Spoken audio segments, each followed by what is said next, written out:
یہ تو ایک ابدی سلسلہ ہے، اس کے لیے کوئی اختتام ہے ہی نہیں۔ یہ موت جو ہے یہ دی اینڈ نہیں ہے، موت ایک زندگی کا وقفہ ہے، یعنی آگے چلیں گے دم لے کر۔ یہ انقلاب ہے انسان کے فکر کا اور سوچ کا۔ اس انقلاب کے نتیجے میں وہ جماعت تیار ہوئی صحابہ کرام کی، ڈیڈیکیٹڈ، کمیٹڈ، جو آخرت کے طالب تھے، جو اللہ کے عاشق، محمد کے دیوانے صلی اللہ علیہ وسلم، تن من دھن قربان کرنے کے لیے تیار۔ حضور کے چشم ابرو کی جنبش جو ہے وہ ان کے لیے گویا کہ ایک حکم کے درجے میں ہے، جس کی کہ لازماً تعمیل ہوگی، اور انہوں نے اپنی گردنیں کٹوا دی، اپنے گھر اجڑوا دیے، اپنا دنیا کا جو بھی کچھ اثاثہ تھا وہ قربان کر دیا، نشاور کر دیا، تب کہیں جا کر انقلاب آیا۔ اور یہ شخصیتیں جو تیار ہوئیں تو ان کے تیار کرنے میں ذریعہ کیا ہے؟ قرآن۔ یہی وجہ دیکھیے، نوٹ کیجئے، اسی بات کو دوسرے پیرے میں عرض کر رہا ہوں کہ تاریخ انبیاء کے ضمن میں بھی ایک بڑی عجیب حقیقت سامنے آئے گی۔ حضرت موسیٰ علیہ السلام کے معجزات دو بہت مشہور ہیں، عصائے موسیٰ اور ید بیضاء۔ ویسے قرآن مجید نے 7 مزید گنوائے ہیں، 9 آیات بینات، 9 بڑے کھلے کھلے معجزے جو فرعون اور آل فرعون کو دکھائے گئے۔ پھر آپ کو معلوم ہے کہ اسی عصا کی ضرب سے سمندر کا پھٹ جانا، اسی عصا کی ضرب سے ایک چٹان سے 12 چشموں کا پھوٹ بہنا، اور پھر یہ کہ من و سلوہ کا نزول ہے، اور غمام ہے صحرا کے اندر جہاں کوئی چیز سائے کے لیے نہیں ہے، ان کے اوپر ابر کا سایہ کیا جا رہا ہے۔ یہ سارے معجزے آپ کو نظر آ رہے ہیں۔ اسی طریقے سے حضرت مسیح علیہ السلام، کیسے کیسے معجزے، مردہ کو کہا قم باذن اللہ اور کھڑا ہو گیا، گارے سے بنایا ایک پرندے کی شکل اور اس میں پھونک ماری اور اڑتا ہوا پرندہ ہو گیا۔ یعنی یہ کہ احیاء موتا اور خلق حیات یہ آخری معجزے ہو سکتے ہیں، اس لیے کہ یہ خالص اللہ تعالیٰ کے افعال ہیں۔ لیکن ذرا اس کانٹیکسٹ میں دیکھیے محمد کا معجزہ کیا ہے صلی اللہ علیہ وسلم۔ قرآن مجید جن لوگوں نے پڑھا ہے اور سمجھ کر پڑھا ہے، ترجموں سے پڑھا ہے، یا ویسے وہ عربی زبان سے واقف ہیں، ان کو معلوم ہے کہ قرآن بار بار کہتا ہے محمد کا معجزہ، یوں تو بے شمار واقعات ہوں گے لیکن اصل معجزہ صرف اور صرف قرآن، اسی کو پیش کیا گیا کہ یہی ہے، آؤ مقابلہ کر لو۔ اصل میں معجزہ کہتے کسے؟ معجزہ کے معنی عاجز کر دینے والی شے۔ یوں تو اولیاء اللہ جو ہیں ہم ان کی کرامات کے قائل ہیں، اللہ تعالیٰ اپنے کسی نیک بندے کے مقام اور مرتبے کے اظہار کے لیے کسی وقت کوئی ایسی چیز ظاہر کر دے جو قانون طبیعی کے خلاف ہو، تو یہ کرامات اولیاء حق ہے۔ اور اس درجے کی جو ظاہر بات ہے کہ جب اولیاء کے لیے کرامات ہے تو انبیاء کے لیے تو بہت ہوں گی۔ اصل معجزہ کسے کہتے ہیں؟ جسے کوئی نبی چیلنج کے ساتھ پیش کرتا ہے کہ یہ ہے میری رسالت کا ثبوت، آؤ مقابلہ کر لو۔ حضرت موسیٰ علیہ السلام کے جو اصل معجزے تھے وہ 2 تھے۔ ایک عصا جس کا کہ مقابلہ کیا، آپ کو معلوم ہے کہ فرعون نے تمام جو جادوگر تھے پورے مملکت کے انہیں جمع کیا اور مقابلہ کیا۔ تو جس چیز کو کہ پیش کیا جائے چیلنج کے ساتھ کہ آؤ تو مقابلہ کر لو، وہ اصل معجزہ ہوتا ہے اس نبی اور رسول۔ تو حضور صلی اللہ علیہ وسلم کا اصل معجزہ، یعنی معجزات، آپ یہ موالتے میں مبتلا نہ ہو، میں بقیہ معجزات کی نفی نہیں کر رہا، یہ واقعات اپنی جگہ حق ہیں کہ حضور کو پتھر سلام کرتے تھے۔ حضور صلی اللہ علیہ وسلم جس کھجور کے تنے کے ساتھ ٹیک لگا کر خطبہ دیا کرتے تھے، جبکہ ابھی مسجد نبی میں ممبر نہیں بنا تھا، جب تعداد زیادہ ہو گئی مسلمانوں کی اور ضرورت محسوس ہوئی کہ ذرا بلند مقام پر کھڑے ہو کر آپ خطبہ ارشاد فرمائیں، تو پھر وہ ممبر بنا کر رکھا گیا۔ پہلے مرتبہ جب آپ ممبر پر چڑھ رہے تھے خطبہ دینے کے لیے، تو اس کھجور کے سوکھے تنے میں سے ایسی آواز آئی جیسے کوئی بچہ بلک بلک کر رو رہا ہو کہ وہ سعادت جو مجھے حاصل رہی تھی آج تک میں محروم ہو گیا۔ تو یہ انبیاء کا مقام ہے۔ مولانا روم نے اسی لیے کہا ہے کہ فلسفی کو منکر حنانہ است، از حواس انبیاء بیگانہ است۔ فلسفی اور عقلیت پرست انسان وہ تو حنانہ کا انکار کر دے گا، کیسے ممکن ہے سوکھا تنا اور اس کے اندر سے بچے کی طرح بلکنے کی آواز آئے، لیکن یہ اس لیے کہ وہ انبیاء کے خصوصی احوال جو ہے ان کو جانتا نہیں۔ اس قسم کے خرق عادت واقعات حضور کی زندگی میں بھی بے شمار ہوئے، لیکن حضور کا وہ معجزہ جس میں تحدی کے ساتھ چیلنج کے انداز میں کہا گیا کہ آؤ مقابلہ کر لو، وہ صرف اور صرف قرآن ہے۔ چنانچہ آپ سورہ بنی اسرائیل میں دیکھیں گے قُلْ لَئِنِ اجْتَمَعَتِ الْإِنسُ وَالْجِنُّ عَلَىٰ أَن يَأْتُوا بِمِثْلِ هَٰذَا الْقُرْآنِ لَا يَأْتُونَ بِمِثْلِهِ وَلَوْ كَانَ بَعْضُهُمْ لِبَعْضٍ ظَهِيرًا۔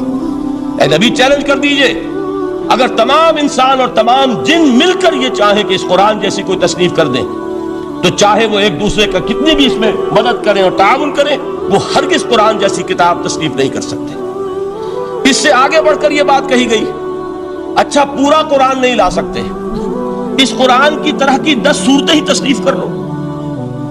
جب اس کا بھی جواب نہیں دیا گیا تو جسے کہتے ہیں برسبیل تنزل، اور پنجابی میں کہتا ہے کہ برے کو گھر تک پہنچانا، وہ برے کو گھر تک پہنچانے کے لیے فرمایا ایک صورت ہی بنا لاؤ۔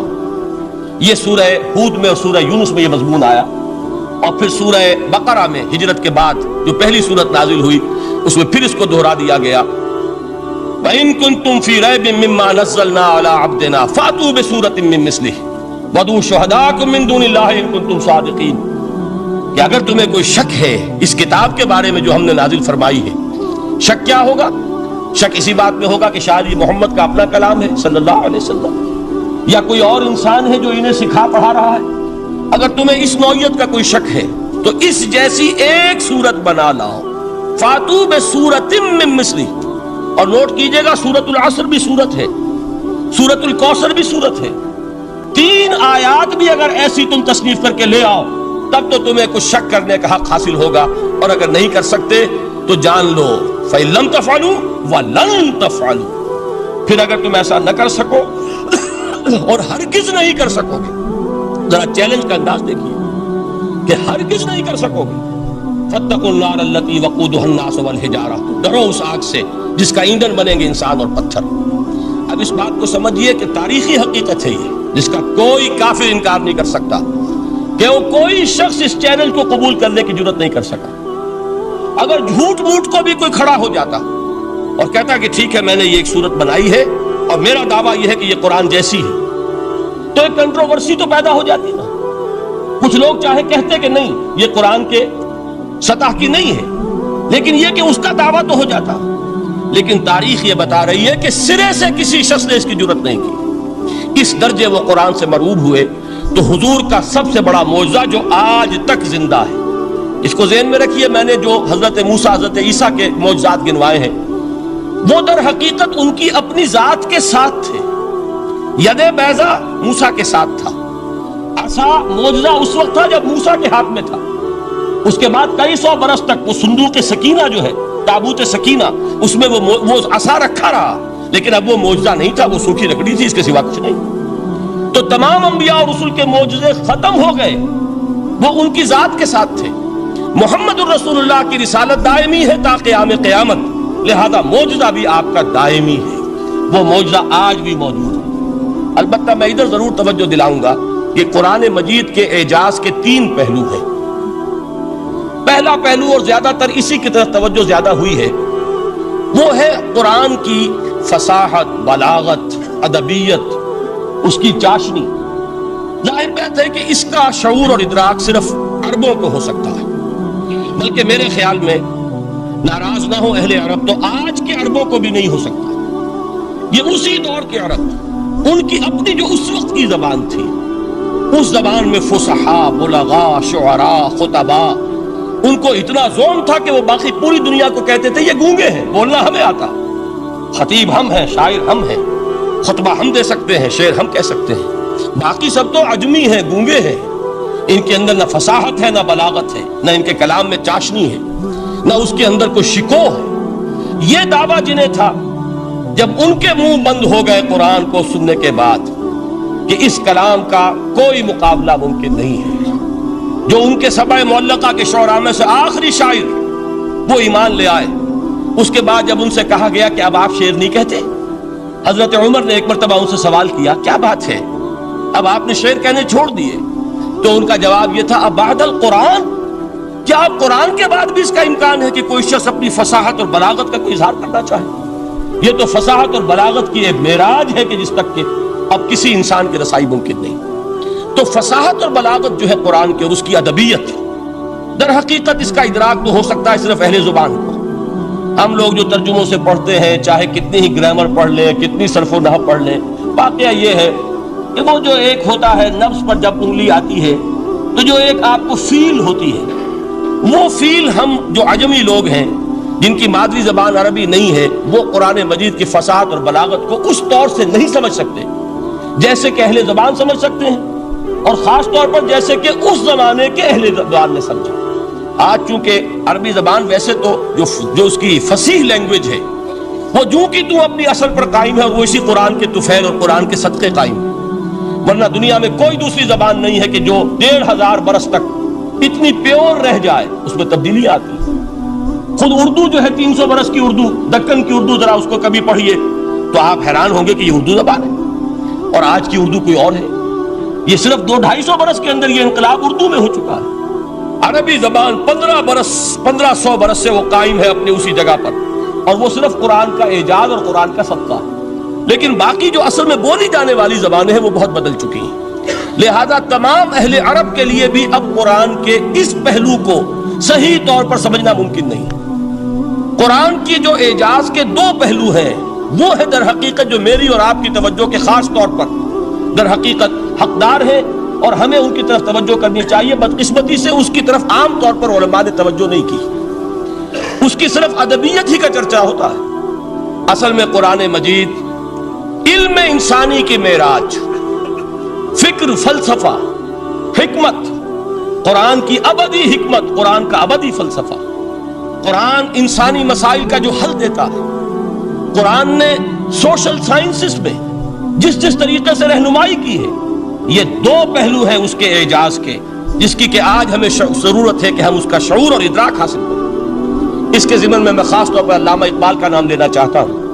میرے نزدیک اس دور میں قرآن مجید کے اس اعجاز اور اس کے ایک معجزہ ہونے کے لیے سب سے بڑی دلیل علامہ اقبال کی شخصیت ہے۔ وجہ کیا ہے کہ علامہ اقبال علماء کے طبقے میں سے نہیں تھے۔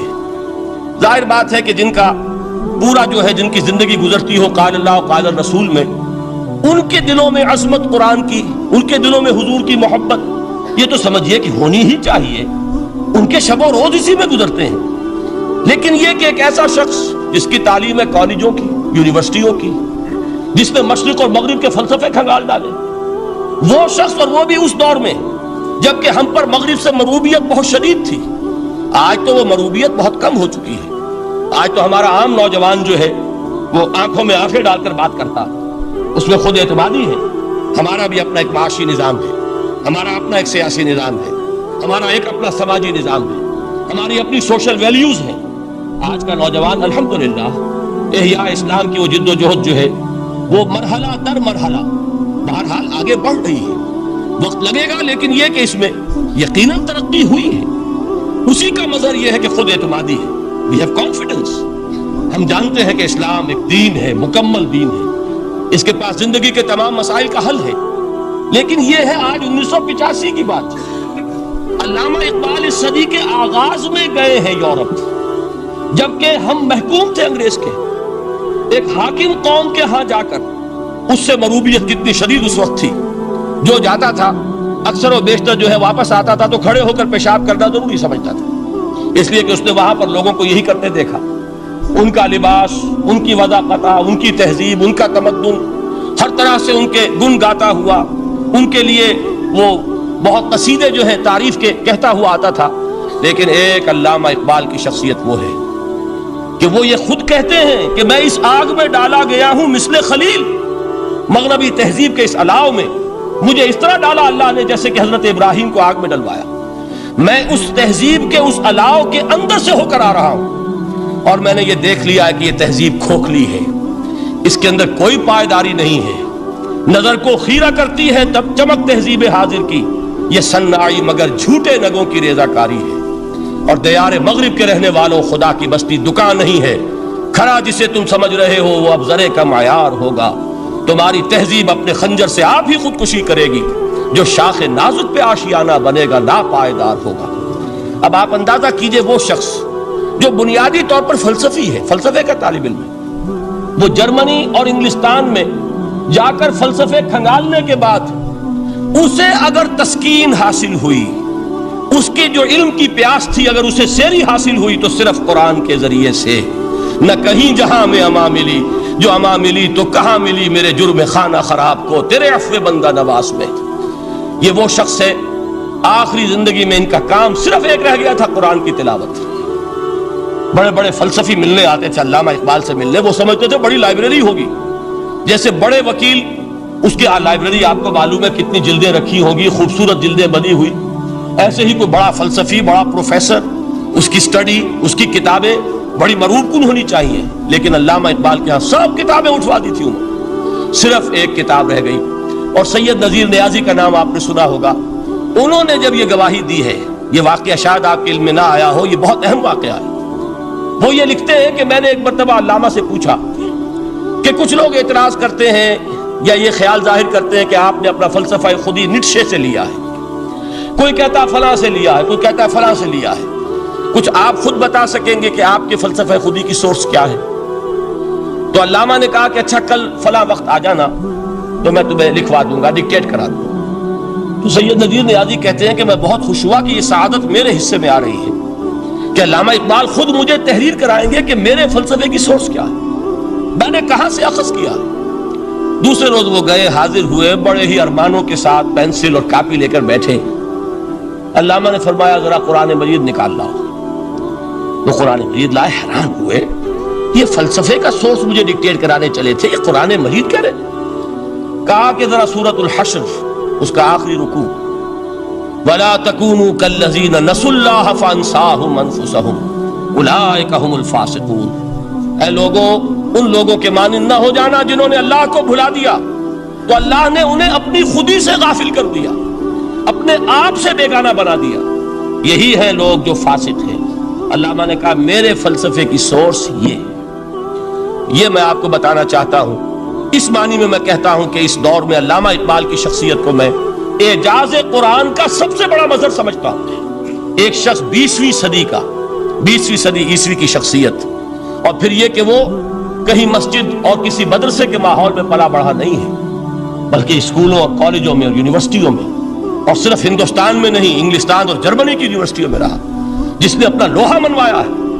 وہ شخص اگر یہ کہتا ہے کہ میرے لیے فکر کی بنیاد، میرے فلسفے کی سورس، میری تمام سوچ کی رہنمائی جو ہے وہ اس کتاب نے کی ہے، تو معلوم ہوا کہ واقعتاً یہ قرآن مجید آج بھی معجزہ ہے. یہ بات تو ہوئی فلسفے اور فکر کے اعتبار سے. دوسرا پہلو جو اپلائیڈ پہلو ہے اس دور کے اعتبار سے وہ اہم تر ہو گیا ہے. انسان کے لیے جو پیچیدہ تمدنی مسائل ہیں، سیاسی مسائل کو کیسے حل کیا جائے، معاشی مسائل کا حل کیسے ہو، سماج میں توازن کیسے ہو، مرد اور عورت کے درمیان توازن کیسے ہو. ہوتا کیا ہے، یا عورت بھیڑ بکری کی طرح کی ملکیت بن جاتی ہے. ہمارے ہاں اردو میں جو اس کا محاورہ ہے کہ جوتی کی نوک، یہ اس کی حیثیت ہو جائے گی، یا دوسری طرف عورت کلوپیٹرا بن کر قوموں کی قسمتوں سے کھیلے گی. دنیا میں یہ دو انتہائیں ہوئی ہیں. کہاں نقطہ عدل کہاں ہے، کیسے بیلنس جو ہے اسٹرائک کیا جائے، مردوں کے حقوق اور فرائض اور خواتین کے حقوق اور فرائض، اس میں صحیح ترین ایکویشن ہے کیا. اسی طریقے سے فرد اور اجتماع، فرد اور ریاست، یا تو یہ کہ انسان کی انفرادی آزادی اتنی جا رہی ہے، مادر پدر آزاد، جس کا مظہر یہ ہے کہ آج انگلستان میں دو مرد بھی میاں اور بیوی کی حیثیت سے رہ سکتے ہیں. قانون تسلیم کرے گا ہسبینڈ اینڈ وائف، ان کو وہی حقوق حاصل ہو. یہ ہے وہ آزادی. اور یا پھر یہ ہے کہ جو روس میں ہے یا دوسرے ممالک میں ہے کہ آزادی بالکل ختم، اور معلوم ہوا کہ ایک ٹوٹلیٹیرین سوسائٹی ہے، مستبدانہ نظام. ان کے درمیان نقطہ عدل کہاں ہے؟ اسی طرح سرمایہ اور محنت، اگر ذرا سا سرمایہ کو چھوٹ ملتی ہے وہ مزدور کا خون چوستا ہے اور اس کا حق اس کو نہیں دیتا.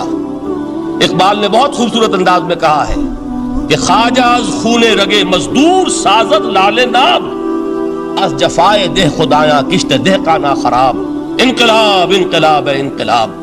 ایک طرف سرمایہ دار ہے جو مزدور کی رگوں میں سے خون نچوڑ کر سرخ شراب کا پیمانہ لے کر بیٹھا ہوا ہے، وہ در حقیقت مزدور کا خون ہے جو پی رہا ہے. ایک طرف وہ زمیندار اور جاگیردار ہے جو کاشتکار کا خون جو ہے چوس رہا ہے. تو یہ انتہا ہے. اور یا یہ ہے کہ اگر ذرا آپ مزدور کو یا اس کارکن کو تھوڑا تحفظ دیجئے تو وہ کام نہیں کرتا. ہمارے ہاں پچھلے دور میں یہی ہوا تھا. میں یہ برملا کہتا ہوں، آج بھی آپ کے سامنے کہہ رہا ہوں کہ بھٹو نے واقعہ یہ بہت بڑا کارنامہ سر انجام دیا تھا. اس نے مزدور کو ایک سیلف ریسپیکٹ دی تھی، کاشتکار کو اپنی عزت کا احساس دیا تھا کہ میں بھی انسان ہوں، میرے بھی حقوق ہیں. لیکن نتیجہ اس کا نیگیٹو نکلا. مزدور نے کام کرنا چھوڑ دیا، معیشت کی گاڑی ختم ہو گئی. وہ چیز کی جو متوازن ہو، جس میں مزدور کو اس کا حق مل رہا ہو اور پسینہ خشک ہونے سے پہلے اس کی جائز مزدوری اس کو مل گئی ہو، جس میں کہ انسان کسی سرمایہ دار کی رعیت بن کر نہ رہ جائے۔ دوسری طرف یہ کہ سرمایہ کے لیے بھی جو اس کا صحیح ہے کہ اس کو انسینٹیو ملے، وہ میدان میں آئے، اس کے اندر رسک لینے کے جو ہے وہ صلاحیت پیدا ہو۔ ان دونوں چیزوں کو کیسے متوازن کیا جائے؟ واقعہ یہ ہے کہ یہ ہے وہ پیچیدہ مسائل جن کا حل قرآن میں ہے۔ ہماری بدقسمتی کیا ہے کہ ہم نے خود ان چیزوں کے لیے دوسروں کے سامنے جھولی پساری ہوئی، ہم دوسروں سے بھیک مانگ رہے ہیں۔ ہمارا حال کیا ہوا تھا اس صدی کے شروع میں؟ مصطفیٰ کمال پاشا نے جب ترکی میں اسلام کے آئلی قوانین بھی منسوخ کیے، نوٹ کیجئے اس کو، یہ اسی صدی کے وہ صدمے ہیں جو ہم نے اٹھائے ہوئے ہیں۔ اور گاہے گاہے باز خواہی قصہ پاری نہ رہا، تازہ خواہی داشتن گر داغ ہائے سینہ رہا۔ اس صدی میں کیا نہیں ہوا؟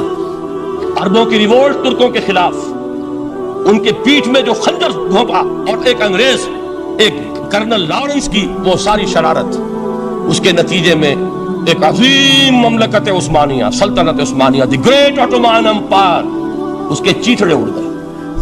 اور اس کے بعد وعدے کیے تھے عربوں سے کہ ہم تمہیں حکومت دیں گے۔ ہوا کیا کہ ان کے چھوٹے چھوٹے ٹکڑے کیے اور تقسیم کر لیے۔ مغربی سامراج کا دور شروع ہو گیا۔ اس کا ایک رد عمل مصطفیٰ کمال پر اس درجے شدید ہوا، اس نے ہر چیز جس کا تعلق عربوں سے تھا اس کو ختم کر دیا، ملک بدر کر دیا۔ عربی میں اذان نہیں ہوگی، عربی میں نماز نہیں پڑھی جائے گی، اور اسی کے ضمن میں یہاں تک گیا کہ فیملی لاز بھی رومن لاز جو ہے وہ نافذ کیے۔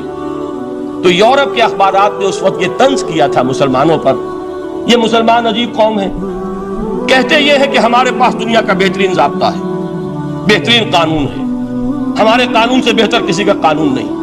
اور حال یہ ہے کہ فیملی لاز کے لیے بھی یہ ہم سے بھیک مانگ رہے ہیں، ہم سے وہ قوانین لے کر اپنے ہاں نافذ کر رہے ہیں۔ آج بدقسمتی سے اکثر و بیشتر مسلمان ممالک کا حال یہی ہے، آج ہم ان سے بھیک مانگ رہے ہیں۔ کہیں جمہوریت کی بھیک ہے، کہیں سوشلزم کی بھیک ہے، کہیں کسی اور سماجی نظام کی بھیک ہے، کہیں مرد اور عورت کی کامل مساوات کا ایک نظریہ ہے، شانہ بشانہ چلنے والا فلسفہ ہے، جو خالص مغرب کی تہذیب کی ایک بھیک ہے جو مانگی جا رہی ہے۔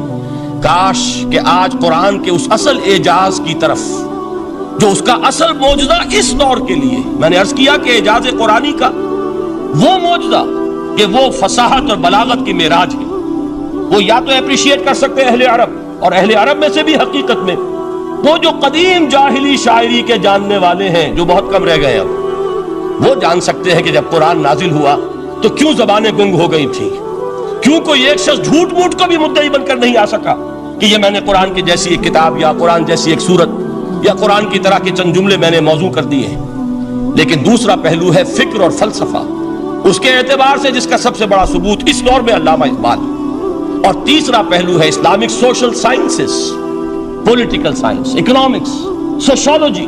اس میں جو کچھ قرآن نے دیا ہے، جو آج بھی انسان کی رہنمائی کے لیے بہترین نظام ہے، اس نظام کو ہم سمجھے، اسے دنیا کے سامنے پیش کریں، تب در حقیقت قرآن مجید کا اعجاز سامنے آئے۔ یہ دو پہلو تو میں نے وہ عرض کیے ہیں کہ جو کسی غیر مسلم کو بھی نظر آئیں گے۔ قرآن کا پریزروڈ ہونا، اس کی انٹیگریٹی، اوتھینٹسٹی، یہ چیزیں وہ ہے کہ جو سب نے مانی۔ قرآن کے ذریعے تاریخ انسانی کا عظیم ترین انقلاب برپا ہونا، یہ وہ بات ہے کہ جو کسی اندھے کو بھی دیکھنی پڑتی ہے۔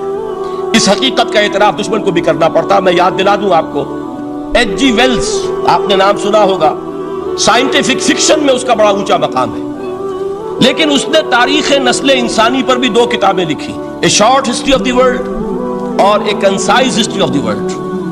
Concise history of the world میں وہ شخص حضور کے ذکر پر جب آتا ہے تو میں صرف ذکر کر رہا ہوں، نقل کفر نہ باشد، اس نے حضور کی شخصیت پر بڑے رقیق حملے کیے ہیں، بڑے گھٹیا حملے کیے۔ حضور کی خاص طور پر تعدد ازدواج کا جو معاملہ ہے، یہ کڑوی گولی ان کے حلق سے اتر نہیں سکتی، اس لیے کہ ان کا آئیڈیل ہے حضرت مسیح اور حضرت یحییٰ، جان دی بیپٹسٹ اینڈ جیسس آف نازارتھ۔ ان دونوں نے ایک شادی بھی نہیں کی، تجرد کی زندگی بسر کی، لہذا ایک شادی بھی ان کے نزدیک گھٹیا فعل ہے۔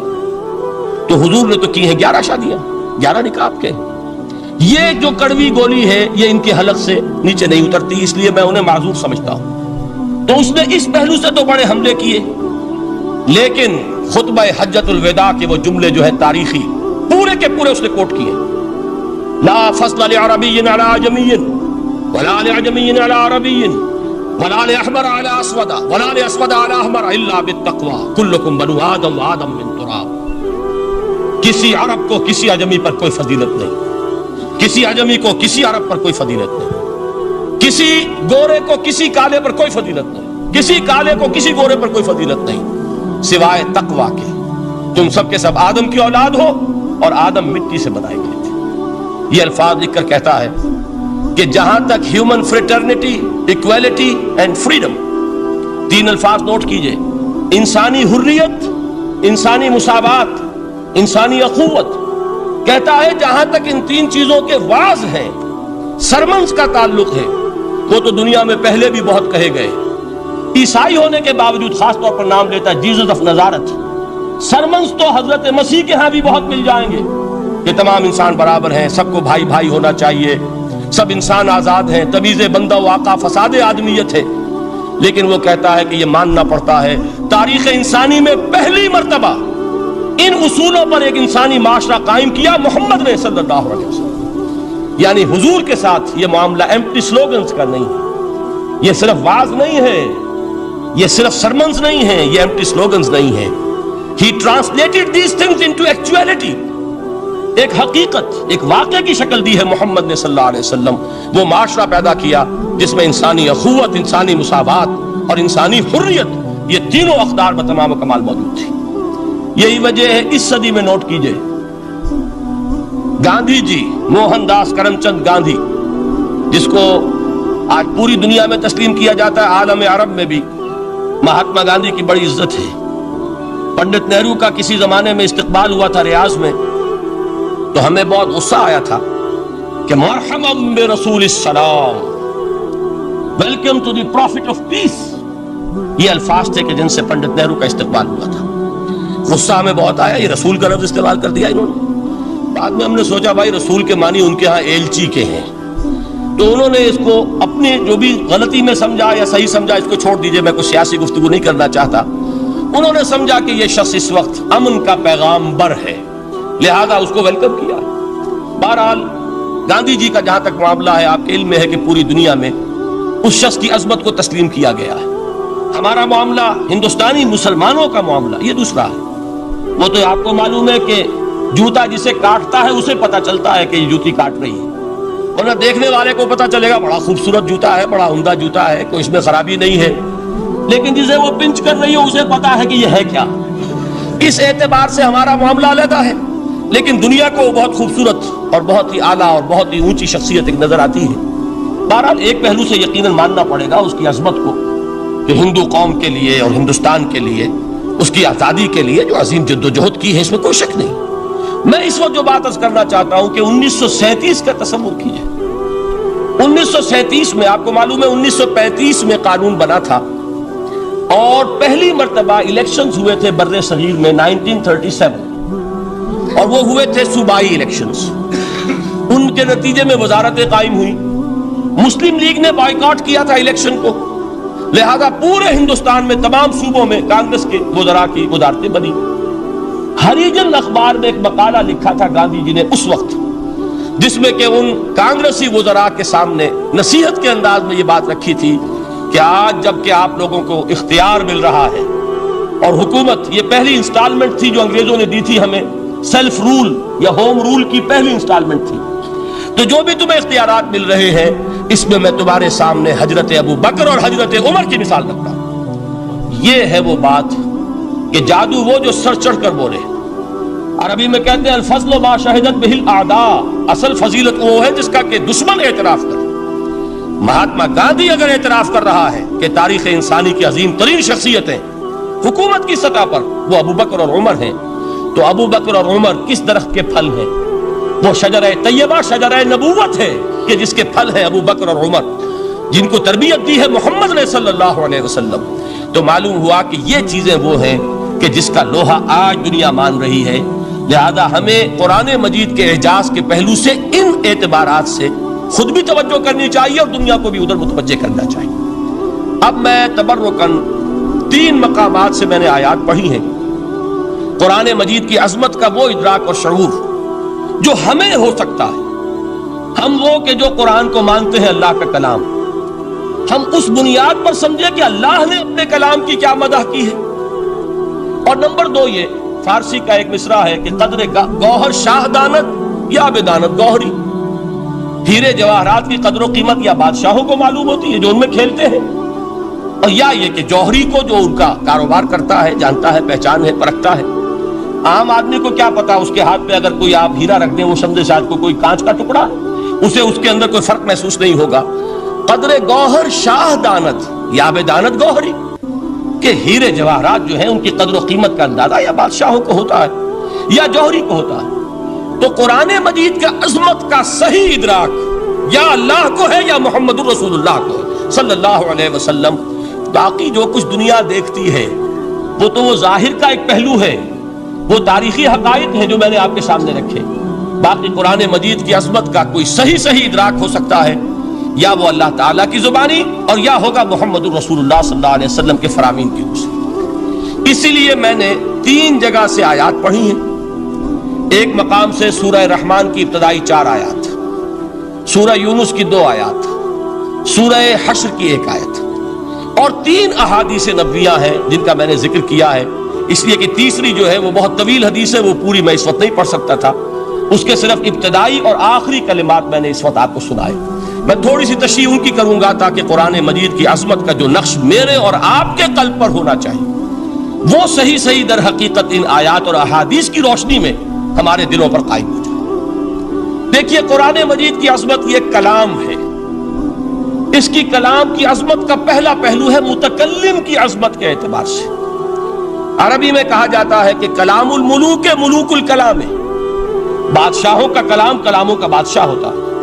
بادشاہ جب گفتگو کرے گا معلوم ہوگا شاہانہ انداز ہے، ایک کوئی بھکاری گفتگو کرے گا یا کوئی گجرا گفتگو کرے گا، سبزی فروش کرے گا، کوئی مچھلی فروش کرے گا، ہر ایک کا پتہ چل جائے گا کہ کون بولا، وہ جس کو کہتے ہیں کہ تانت بازی راگ پایا۔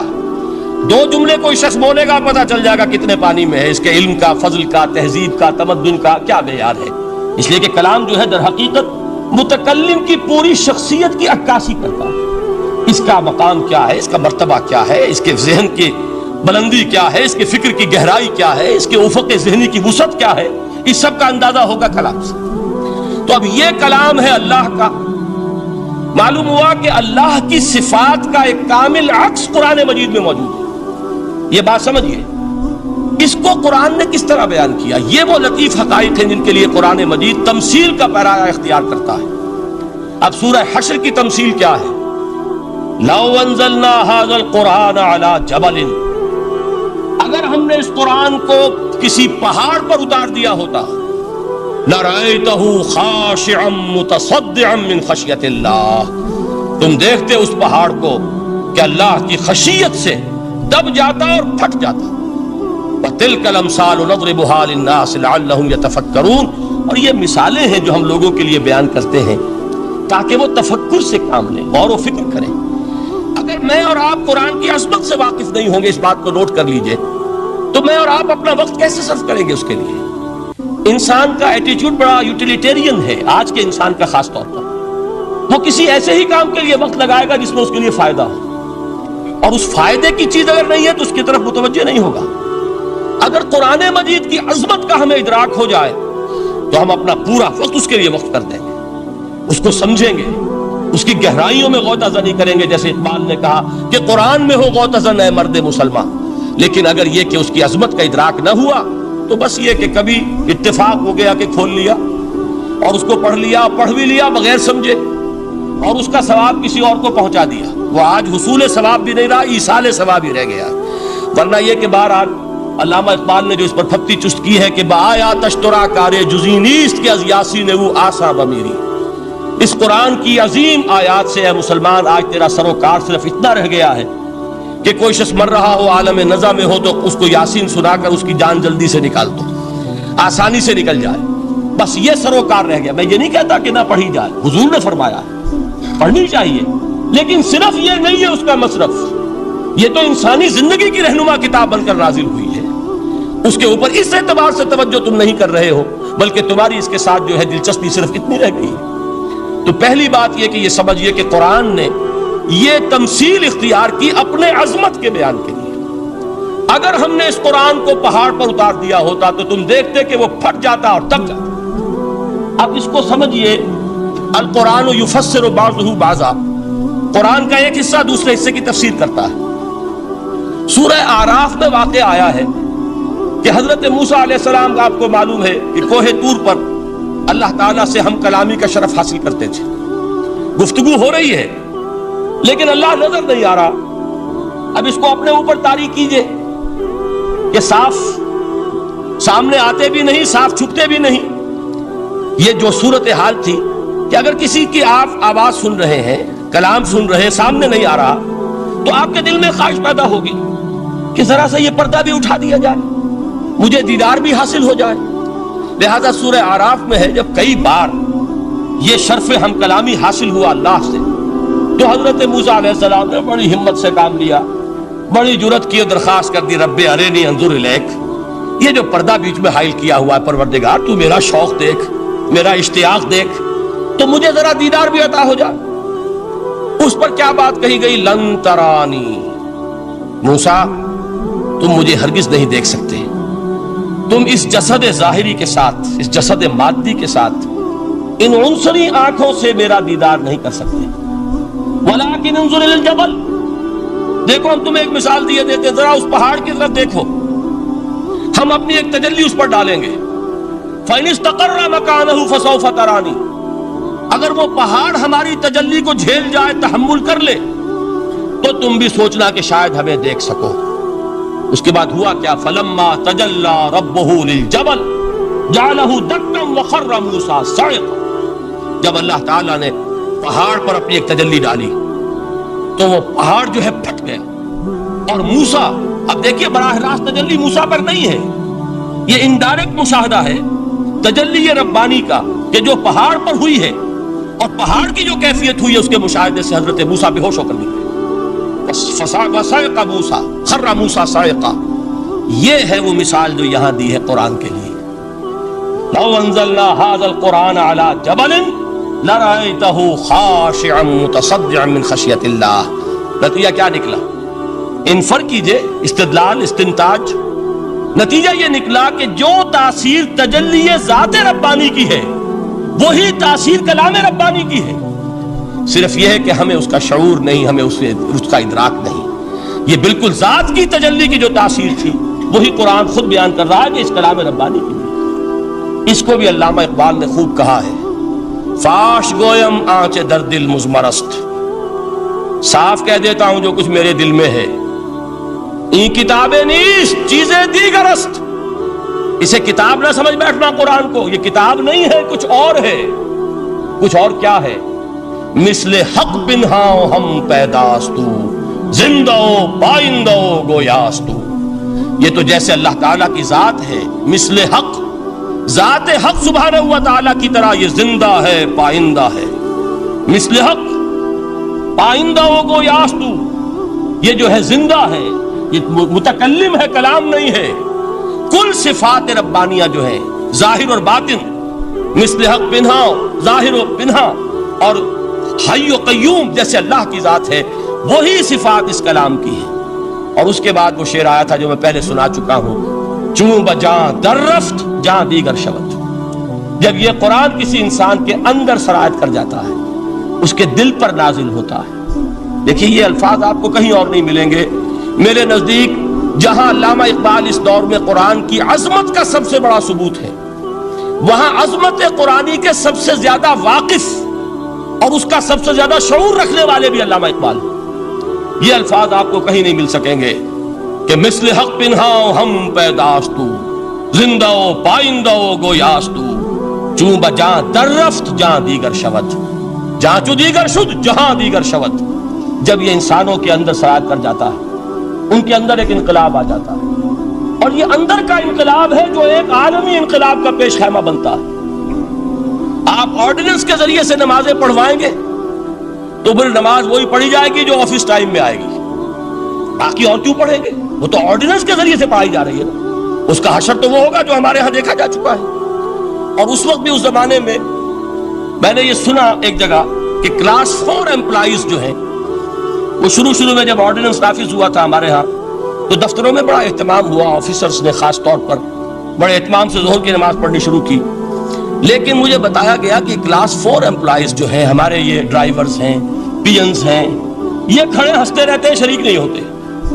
میں نے ان سے کہا وہ اس لیے کہ انہیں معلوم ہے کہ آپ بھی تو یہی پڑھ رہے ہیں صرف نماز، باقی آپ کے ڈرائیور سے اور آپ کے خانسامہ سے یہ بات چھپی ہوئی نہیں ہے کہ عصر آپ نے بھی نہیں پڑھنی، یہ صرف زور ہے جو آپ پڑھ رہے ہیں۔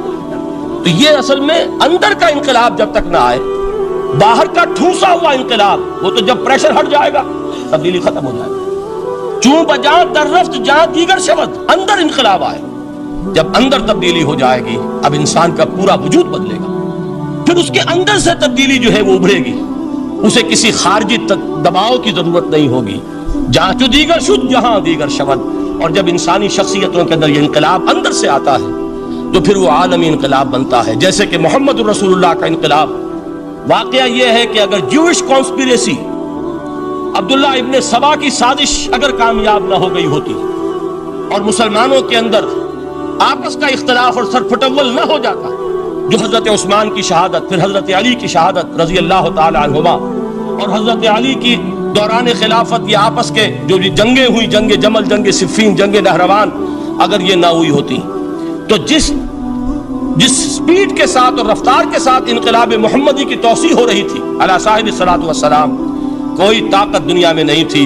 اقبال نے اس کا بھی نقشہ کھینچا ہے کہ تھمتا نہ تھا کسی سے سیل رواں ہمارا، وہ سیل رواں تھا، کوئی روکنے والا نہیں تھا۔ انٹرنل سیبوٹاج وہ ہے کہ جس نے اس انقلاب کا راستہ روکا ہے۔ تو واقعہ یہ ہے کہ وہ اندرونی انقلاب حضور نے برپا کیا قرآن کے ذریعے صحابہ میں، اندر سے جو انقلاب تھا اس نے عرب میں ایک انقلاب کی شکل اختیار کی، اور یہ انقلاب جو ہے اتنی اپنے اندر قوت رکھتا تھا، اتنی پوٹینشیلٹی تھی اس کی کہ وہ 20 برس کے اندر کہاں آکسس دریائے جیہوں، کہاں اٹلانٹک، تصور تو کی تاریخ میں اس سے پہلے اتنی بڑی کوئی مملکت قائم ہوئی نہیں، کہاں یمن اور کہاں ایشیائے کوچک، ایشیا مائنر، ٹرکی، یہاں سے وہاں اور وہاں سے یہاں، اتنی عظیم مملکت حضرت عثمان رضی اللہ تعالیٰ عنہ کے خلافت میں ہو چکی تھی۔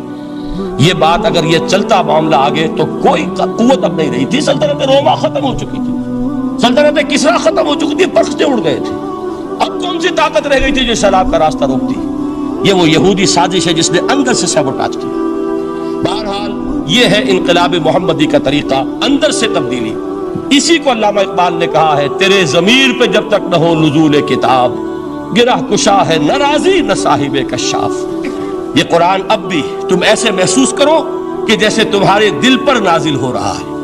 اور مجھے یاد آیا امام ابن قیم رحمۃ اللہ علیہ، ان کا ایک بڑا پیارا جملہ ہے، وہ کہتے ہیں قرآن کے بعض پڑھنے والے ایسے ہیں کہ جب وہ قرآن کو پڑھتے ہیں تو یوں محسوس کرتے ہیں کہ قرآن مصحف میں لکھا ہوا نہیں ہے، ان کے اپنے دل کے اوپر کندہ ہے، دل کے اوپر سے پڑھ رہے ہیں، یعنی اتنی کامل مطابقت وہ محسوس کرتے ہیں، اپنی فطرت، ہیومن نیچر اور قرآن کے اندر اتنی مطابقت ہے، اس طرح وہ ٹیلی کرتے ہیں ایک دوسرے کے ساتھ کہ محسوس ہوتا ہے کہ وہ کتاب ان صفحات میں لکھی ہوئی نہیں ہے بلکہ لوح قلب پر لکھی ہوئی ہے کہ جہاں سے وہ انسان اسے پڑھ رہا۔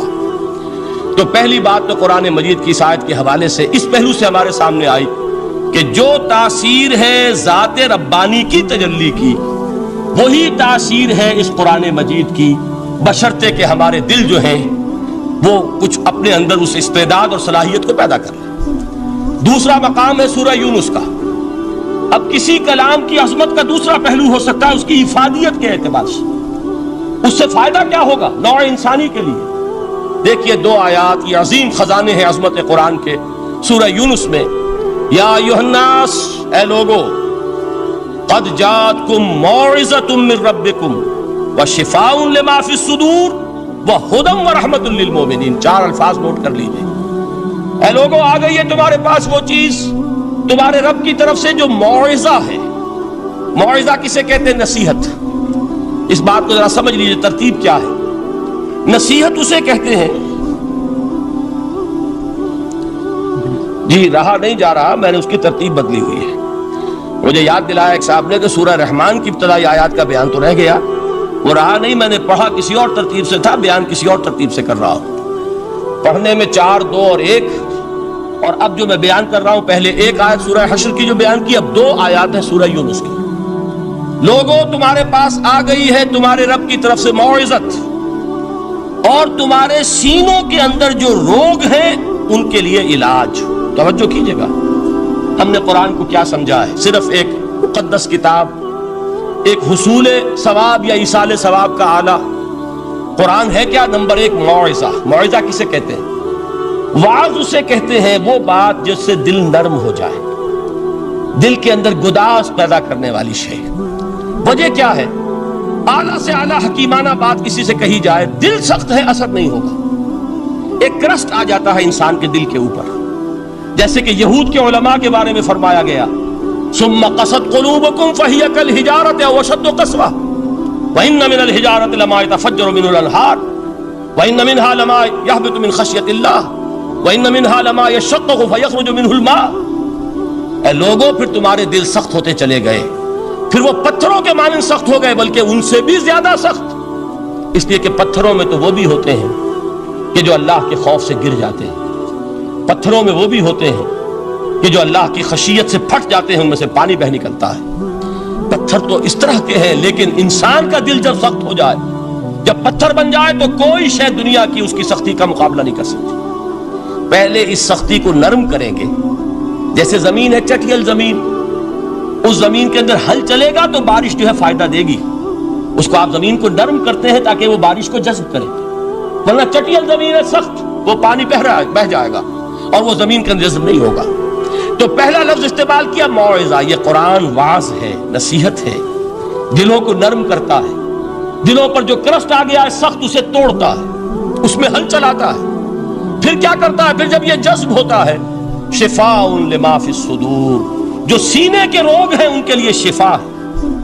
اب آپ غور کیجئے گا، علامہ اقبال نے انہی 2 اعتبارات سے مسلمانوں کا مرثیہ کہا ہے کہ مسلمانوں نے اس قرآن کو نہ موعظہ کے لیے استعمال کیا اور نہ تزکیہ نفس کے لیے استعمال کیا، بلکہ اس کو تو صرف بنا لیا ہے وہ جان آسانی سے نکالنے کا نسخہ یا ایصال ثواب کا آلہ۔ چنانچہ کہتے ہیں واعظ کے لیے واعظ دستاں زنو افسانہ بند۔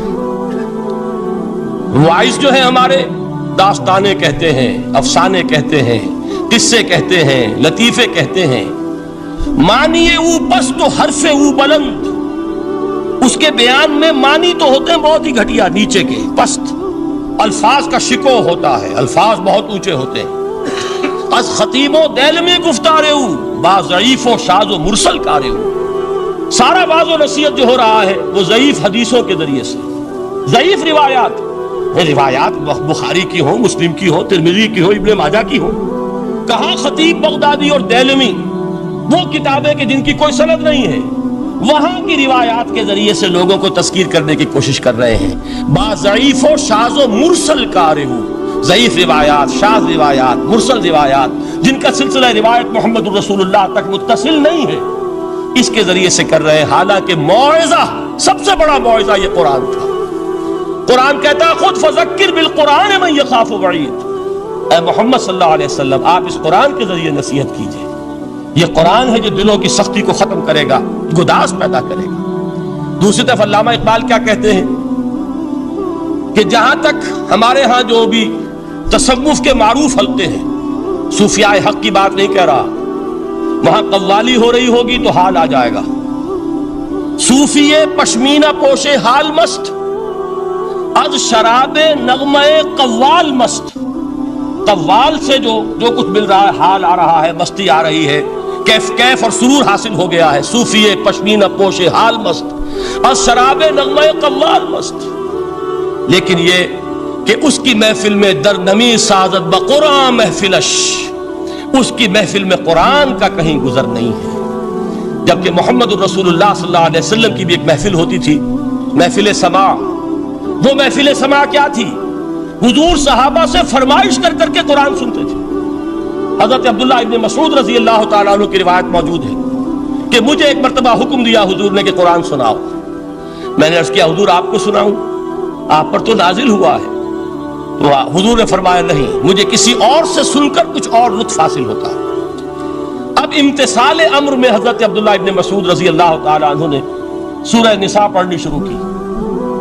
41ویں آیت پر پہنچے. چشم تصور سے دیکھیے کہ حضور بھی تشریف فرما ہے، صحابہ کرام کی محفل ہے، اور صحابہ کیسے بیٹھا کرتے تھے ادب کے ساتھ. ایک روایت میں الفاظ آئے ایسے بیٹھتے تھے ساکت و صامت ہو کر، بالکل خاموش، سکون، ساکن اور ساکت و صامت، کہ جیسے ان کے سروں پر پرندے بیٹھے ہیں کہ ذرا جنبش کریں گے تو پرندہ اڑ جائے گا، اس ادب کے ساتھ. تو وہ محفل جو ہے حضور صلی اللہ علیہ وسلم کی، اور ایک صحابی حضرت عبداللہ ابن مسعود گردن نیچی کیے ہوئے ہیں اور قرآن پڑھتے چلے جا رہے ہیں. جب اس آیت پر پہنچے فَكَيْفَ إِذَا جِئْنَا مِن كُلِّ أُمَّةٍ بِشَهِيدٍ وَجِئْنَا بِكَ عَلَى هَؤُلَاءِ شَهِيدًا، کیا ہوگا اس دن جس دن کہ ہم ہر امت پر ایک گواہ کھڑا کریں گے، اور اے نبی آپ کو گواہ بنا کر لائیں گے ان کے خلاف. آپ کو یہ ٹیسٹیفائی کرنا ہوگا کہ اللہ تیرا جو کلام میرے پاس آیا تھا میں نے پہنچا دیا تھا، اب ان کی ذمہ داری ہے. They are accountable, they are responsible. اس پر حضور نے فوراً فرمایا حسبک حسبک، بس کرو بس کرو. اور حضرت عبداللہ ابن مسعود فرماتے ہیں کہ میں نے جب نگاہ اٹھا کر دیکھا حضور کے آنکھوں سے آنسو روا تھے. یہ ہے سماع، یہ محفل سماع ہے. کاش کہ اللہ تعالی ہمیں اس کی توفیق عطا فرمائے. یہ ہے مسنون محفل سماع. اس قرآن کے اندر وہ گداز ہے. آیا کہ نہیں 7ویں پارے کے بالکل آغاز میں وَإِذَا سَمِعُوا مَا أُنزِلَ إِلَى الرَّسُولِ تَرَىٰ أَعْيُنَهُمْ تَفِيضُ مِنَ الدَّمْعِ مِمَّا عَرَفُوا مِنَ الْحَقِّ يَقُولُونَ رَبَّنَا آمَنَّا فَاكْتُبْنَا مَعَ الشَّاهِدِينَ. تو یہ ہے دوسری چیز کہ در حقیقت تزکیہ نفس کا ذریعہ یہ قرآن ہے. سینوں میں جو روگ ہیں، حب دنیا، حب مال، حب شہرت، حب اقتدار، جس کو کہ ایڈلر کہتا ہے دی ارج ٹو ڈومینیٹ، میرا غلبہ ہو، میرا تسلط ہو، میں نمایاں ہو جاؤں، میری حکومت بن جائے، اختیار میرے ہاتھ میں آ جائے، دی ارج ٹو ڈومینیٹ. یہ ساری ارجز ہیں ہماری در حقیقت جس سے فساد رونما ہے. یہ حب مال ہے جس کی وجہ سے ہمارے اندر تنافس ہے. الہاکم التکاثر حتی زرتم المقابر. یہ کثرت اور بہتات کی طرف تمہیں غافل کیے رکھتی ہے یہاں تک کہ قبروں تک جا پہنچتے ہو. آنکھ انسان کی کھل نہیں پاتی. جس کے پاس 10 نسلوں کے لیے کھانے کو موجود ہے اس کی بھی حرص جو ہے اور مزید کا لالچ جو ہے وہ ختم نہیں ہوتا. یہ چیزیں ہیں اصل روگ. ان دلوں کے روگوں کا اور سینوں کے اندر کے ان امراض کا علاج قرآن. یا ایھا الناس قد جاءتکم موعظۃ من ربکم وشفاء لما فی الصدور. اب جب یہ دو چیزیں ہو جائیں گی اب تیسرا لفظ ہے ہدن. ہدایت بیکار ہے جب تک دل میں گداز نہ ہو. ہدایت بیکار ہے جب تک کہ نیت درست نہ ہو. کوئی شخص بڑا عالم ہے لیکن اپنے علم کو اس نے ذریعہ بنایا ہے دنیا کمانے کا، تو در حقیقت یہ قرآن اس کے حق میں ہدایت نہیں ہے، اس کے حق میں عذاب خدا بندی کا ذریعہ بن رہا. حضور نے خود فرمایا القرآن حجت لک او علیک. یہ قرآن یا تمہارے حق میں حجت ہے یا تمہارے خلاف حجت بنے گا قرآن کے قیامت کے دن. اس لیے کہ ایک شخص اس کو دنیا کمانے کا ذریعہ بنا رہا ہے، ایک شخص اس کو شہرت کے حصول کا ذریعہ بنا رہا ہے، ایک شخص علم کو ذریعہ بنا رہا ہے دنیا میں نمایاں ہونے کا، اپنی تعریف کا. حضور نے فرمایا کہ قیامت کے دن سب سے پہلے 3 افراد کا معاملہ پیش ہوگا عدالت خدا بندی میں. ایک وہ جو بڑا عالم سمجھا جاتا تھا، اس سے بڑا علم پھیلا. دوسرا وہ جو بہت صاحب ثروت تھا، اس نے بہت خیرات کے کاموں میں پیسہ لگایا. تیسرا وہ جو دنیا میں شہید سمجھا جاتا تھا کہ اللہ کی راہ میں جنگ کرتے ہوئے جان دیا. اللہ ان تینوں سے جو اس کو نعمتیں دی تھی ان کا ذکر کر کے پوچھے گا کہ میں نے تمہیں یہ دیا، تمہیں یہ دیا، تمہیں یہ دیا، تم کیا کر کے لائے؟ وہ شہید کہے گا کہ اللہ میں نے تیری راہ میں جنگ کی اور اپنی جان دے دی تاکہ تو راضی ہو جائے. اللہ فرمائے گا کذبت، تو نے جھوٹ بولا. انک قد قاتلت لان یقال جریء، تو نے تو یہ جنگ اس لیے کی تھی کہ کہا جائے کہ بڑا جری ہے، بڑا بہادر ہے. یہ لوگوں سے بہادری کے تمغے لینا تمہارا مقصود تھا. وقد قیل، وہ کہا جا چکا ہے، اب یہاں تمہارے لیے کچھ نہیں. اور فرشتوں کو حکم ہوگا اور وہ اوندے منہ اس کو گھسیٹتے ہوئے جہنم میں جھونک دیں. دنیا میں شہید سمجھا جا رہا ہے، آخرت میں جہنمی. یہی حال اس عالم کا ہوگا، یہی حال اس دولت مند کا ہوگا. تم نے یہ علم پھیلایا تھا کہ تمہارے علم کا چرچا ہو جائے، تمہاری شہرت ہو جائے. لوگ تمہاری دستبوسی کرنے لگے، لوگ تم سے جھک کر ملے، وہ دنیا میں ہو گیا، تمہارا مطلوب مل چکا، تمہارا مقصود حاصل ہو چکا، اب یہاں کچھ نہیں۔ تو جان لیجئے کہ جب تک دلوں کے روگ درست نہ ہوں، علم بیکار ہے، ہدایت قطعاً غیر مفید ہے۔ پہلے دلوں کا کرسٹ اترے، اس کی سختی دور ہو، یہ ہے موعظہ۔ دلوں کے اندر سے حب جاہ، حب دنیا، حب مال نکلے، یہ ہے تزکیہ، شفاء لما فی الصدور۔ اب ہدایت خدا بندی، اب راستہ آپ دیکھیں گے اور اس راستے پر چلیں گے۔ یہ ہدایت جو ہے دنیا میں، یہی آخرت میں رحمت کی شکل میں ظاہر ہوگی۔ جنہوں نے اس قرآن کی ہدایت سے فائدہ اس دنیا میں اٹھایا، آخرت میں رحمت خداوندی کی بدلیاں ان پر سائے کریں۔ ایک حدیث میں تو باقاعدہ الفاظ آئے ہیں کہ سورہ بقرہ اور سورہ آل عمران یہ دو بدلیوں کی صورت میں ظاہر ہوں گی میدان حشر میں، اور ان لوگوں پر سایہ کریں گی کہ جن کو ان سے بڑی محبت تھی۔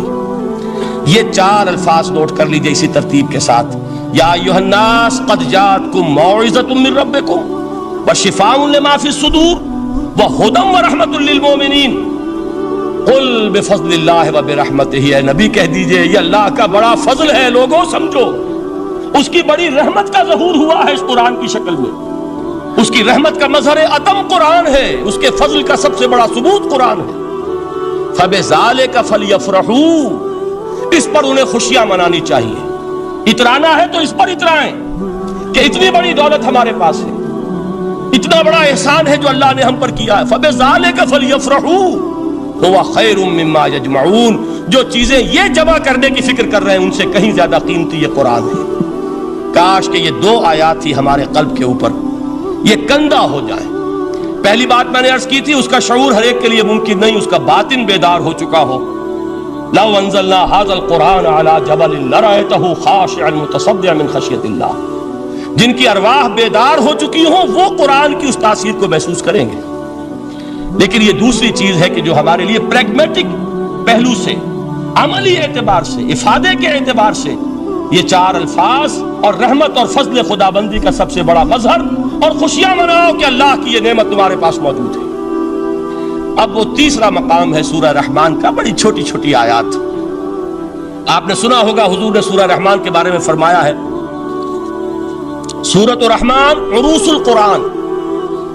یہ سورہ رحمان جو ہے یہ قرآن کی دلہن ہے۔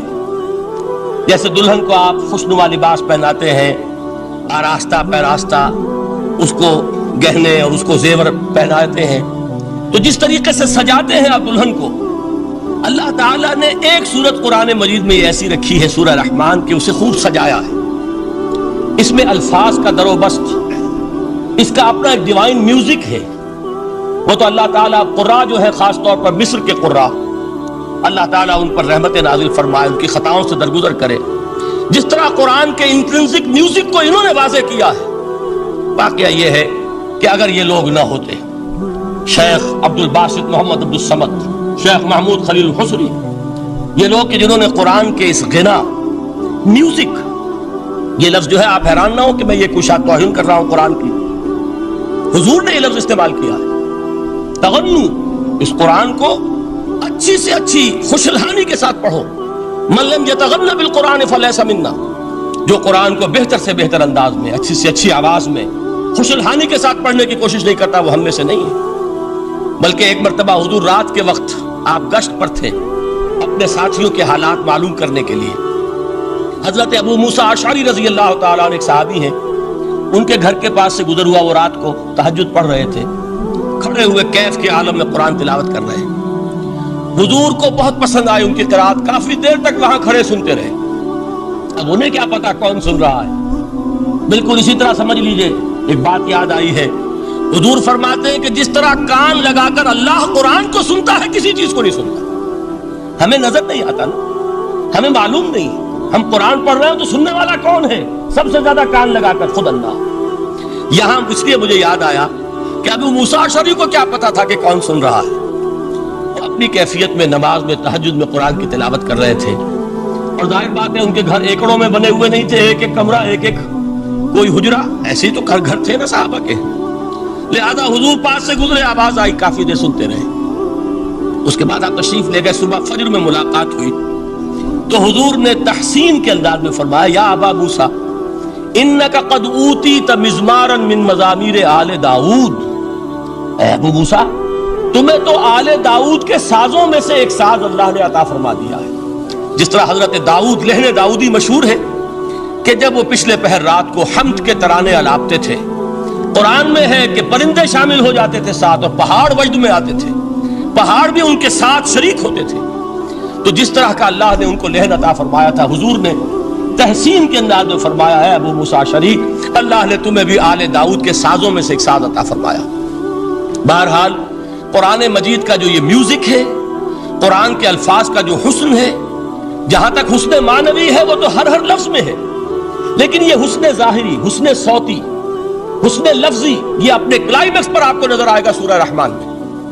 لیکن قرآن میں یہ سورت اس اعتبار سے بھی ممتاز ہے، اس کی 4 آیات پر ذرا توجہ کریں گے، عجیب حقائق سامنے آئیں گے۔ جہاں یہ قرآن مجید کے حسن صوت اور حسن لفظی کی معراج ہے، وہیں اس کی پہلی 4 آیات میں 4 چوٹی کی چیزوں کا ذکر ہے، سب سے اونچی چیزیں۔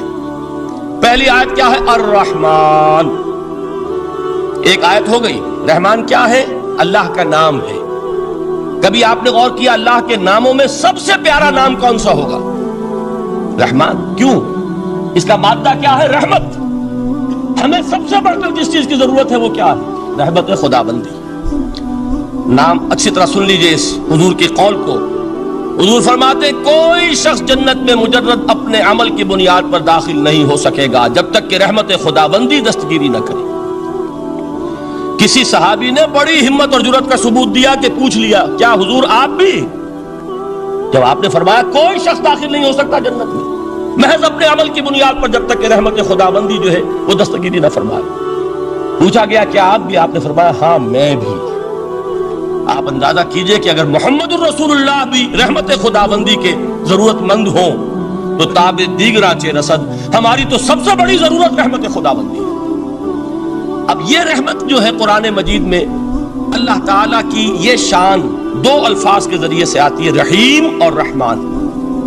اور کوئی مادہ نہیں ہے جس سے 2 نام بنتے ہوں اللہ کے، لیکن یہ مادہ ہے واحد رحمت کا کہ جس سے رحمان بھی ہے رحیم بھی ہے۔ رحیم صفت مشبہ ہے، رحمت دائم ہو جائے گی، مستقل ہوگی تو رحیم کہیں گے، اور رحمان اس میں رحمت کی ہے وہ شان ہے کہ جیسے ٹھاٹھے مارتا ہوا سمندر ہو، ہیجان کی کیفیت، طوفانی کیفیت، رحمت خداوندی کا طوفانی جوش، وہ ہے رحمان۔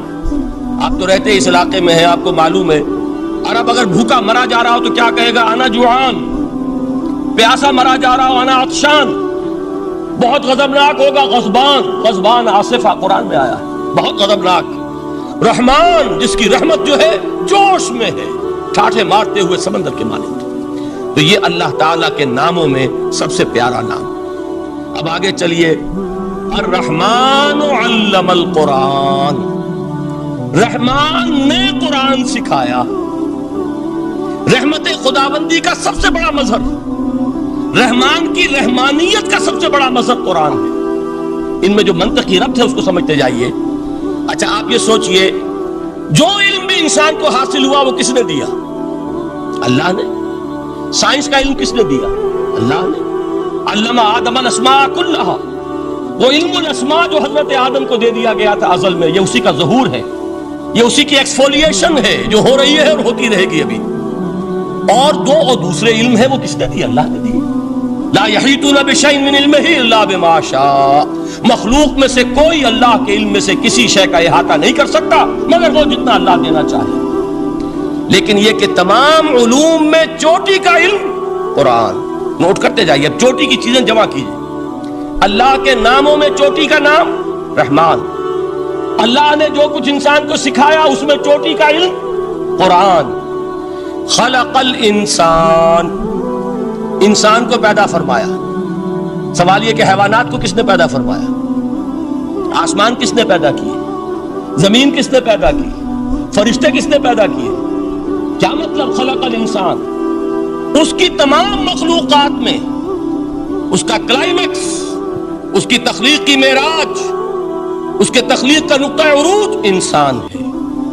یہ ہے کہ جو مسجود ملائک بنا ہے، وَلَقَدْ كَرَّمْنَا بَنِي آدَمَ وَحَمَلْنَاهُمْ فِي الْبَرِّ وَالْبَحْرِ وَرَزَقْنَاهُمْ مِنَ الطَّيِّبَاتِ وَفَضَّلْنَاهُمْ عَلَىٰ كَثِيرٍ مِّمَّنْ خَلَقْنَا تَفْضِيلًا۔ تو تخلیق میں سب سے اونچی تخلیق انسان کی، علموں میں سب سے اونچا علم قرآن کا، اللہ کے ناموں میں سب سے اونچا نام رحمان۔ اب آئیے چوتھی چیز، علمہ البیان، انسان کو بیان کی صلاحیت عطا فرمائی۔ کیا اور کوئی صلاحیت عطا نہیں کی؟ بینائی کس نے دی؟ اللہ نے۔ اسی طریقے سے سماعت کس نے عطا فرمائی؟ اللہ نے۔ کتنی فیکلٹیز ہیں، کتنے ایکسٹرنل آرگنز ہیں سینس کے، کتنے انٹرنل سینسز ہیں جو اللہ نے دیے ہیں۔ لیکن یہاں بھی سمجھ لیجئے جتنی فیکلٹیز ہیں ہیومن فیکلٹیز، ان میں ٹاپ کی فیکلٹی جو ہے وہ اسپیچ ہے، کلام ہے، بیان ہے۔ جن لوگوں نے میڈیکل سائنس کا مطالعہ کیا ہے وہ جانتے ہیں کہ یہ برین ہے، ہیومن برین، اس برین میں جو وہ اوپر ایک زرد سا مادہ ہوتا ہے، گرے میٹر، اس کی ایک کوٹنگ ہوتی ہے، یہ ہائیسٹ ایوالوڈ فارم ہے، اور اس میں سب سے بڑا رقبہ جو ہے وہ اسپیچ سینٹر کہلاتا ہے۔ اسی لیے انسان کو حیوان ناطق کہتے ہیں۔ حیوان کے اور انسان کے مابین امتیاز قائم کیا گیا، نطق، گویائی، بولنا۔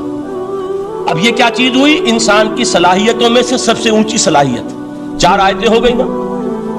اللہ کے ناموں میں سب سے چوٹی کا نام رحمان، اس نے جو علوم پیدا کیے ان میں چوٹی کا علم قرآن، اس نے جو مخلوقات پیدا فرمائی ان میں چوٹی کی مخلوق انسان، انسان کو جو صلاحیت اور استعدادات عطا فرمائی ان میں چوٹی کی استعداد بیان۔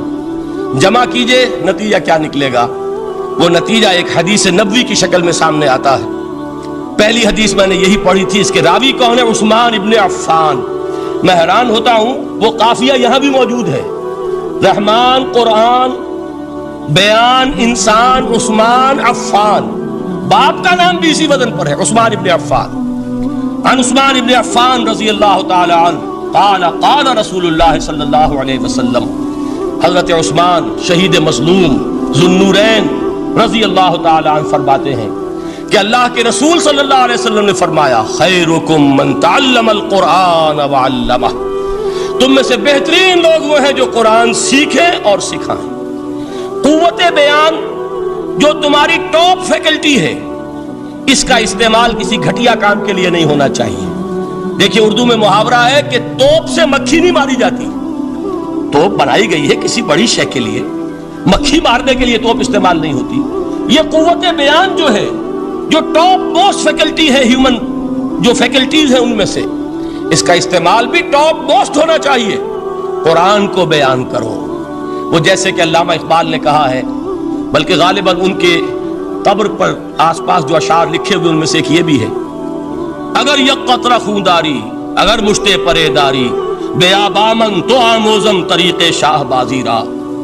اگر تمہارے اندر ایک قطرہ بھی خون کا ہے اور مٹھی بھر بھی پر اگر اللہ نے دیے ہیں تو ہے میرے پاس آؤ کہ میں تمہیں شاہبازی کے طریقے سکھاؤں۔ اسی طرح جان لیجئے اگر اللہ نے قوت گویائی عطا فرمائی، اگر اللہ نے تمہیں حیوان ناطق بنایا، اگر اللہ تعالیٰ نے تمہیں یہ صلاحیت عطا فرمائی، اس صلاحیت کا مصرف دنیا کو نہ بناؤ، اس صلاحیت کا مصرف اللہ کے کلام کو پھیلانے پر اس کو صرف کرو۔ خیرکم من تعلم القرآن وعلمہ۔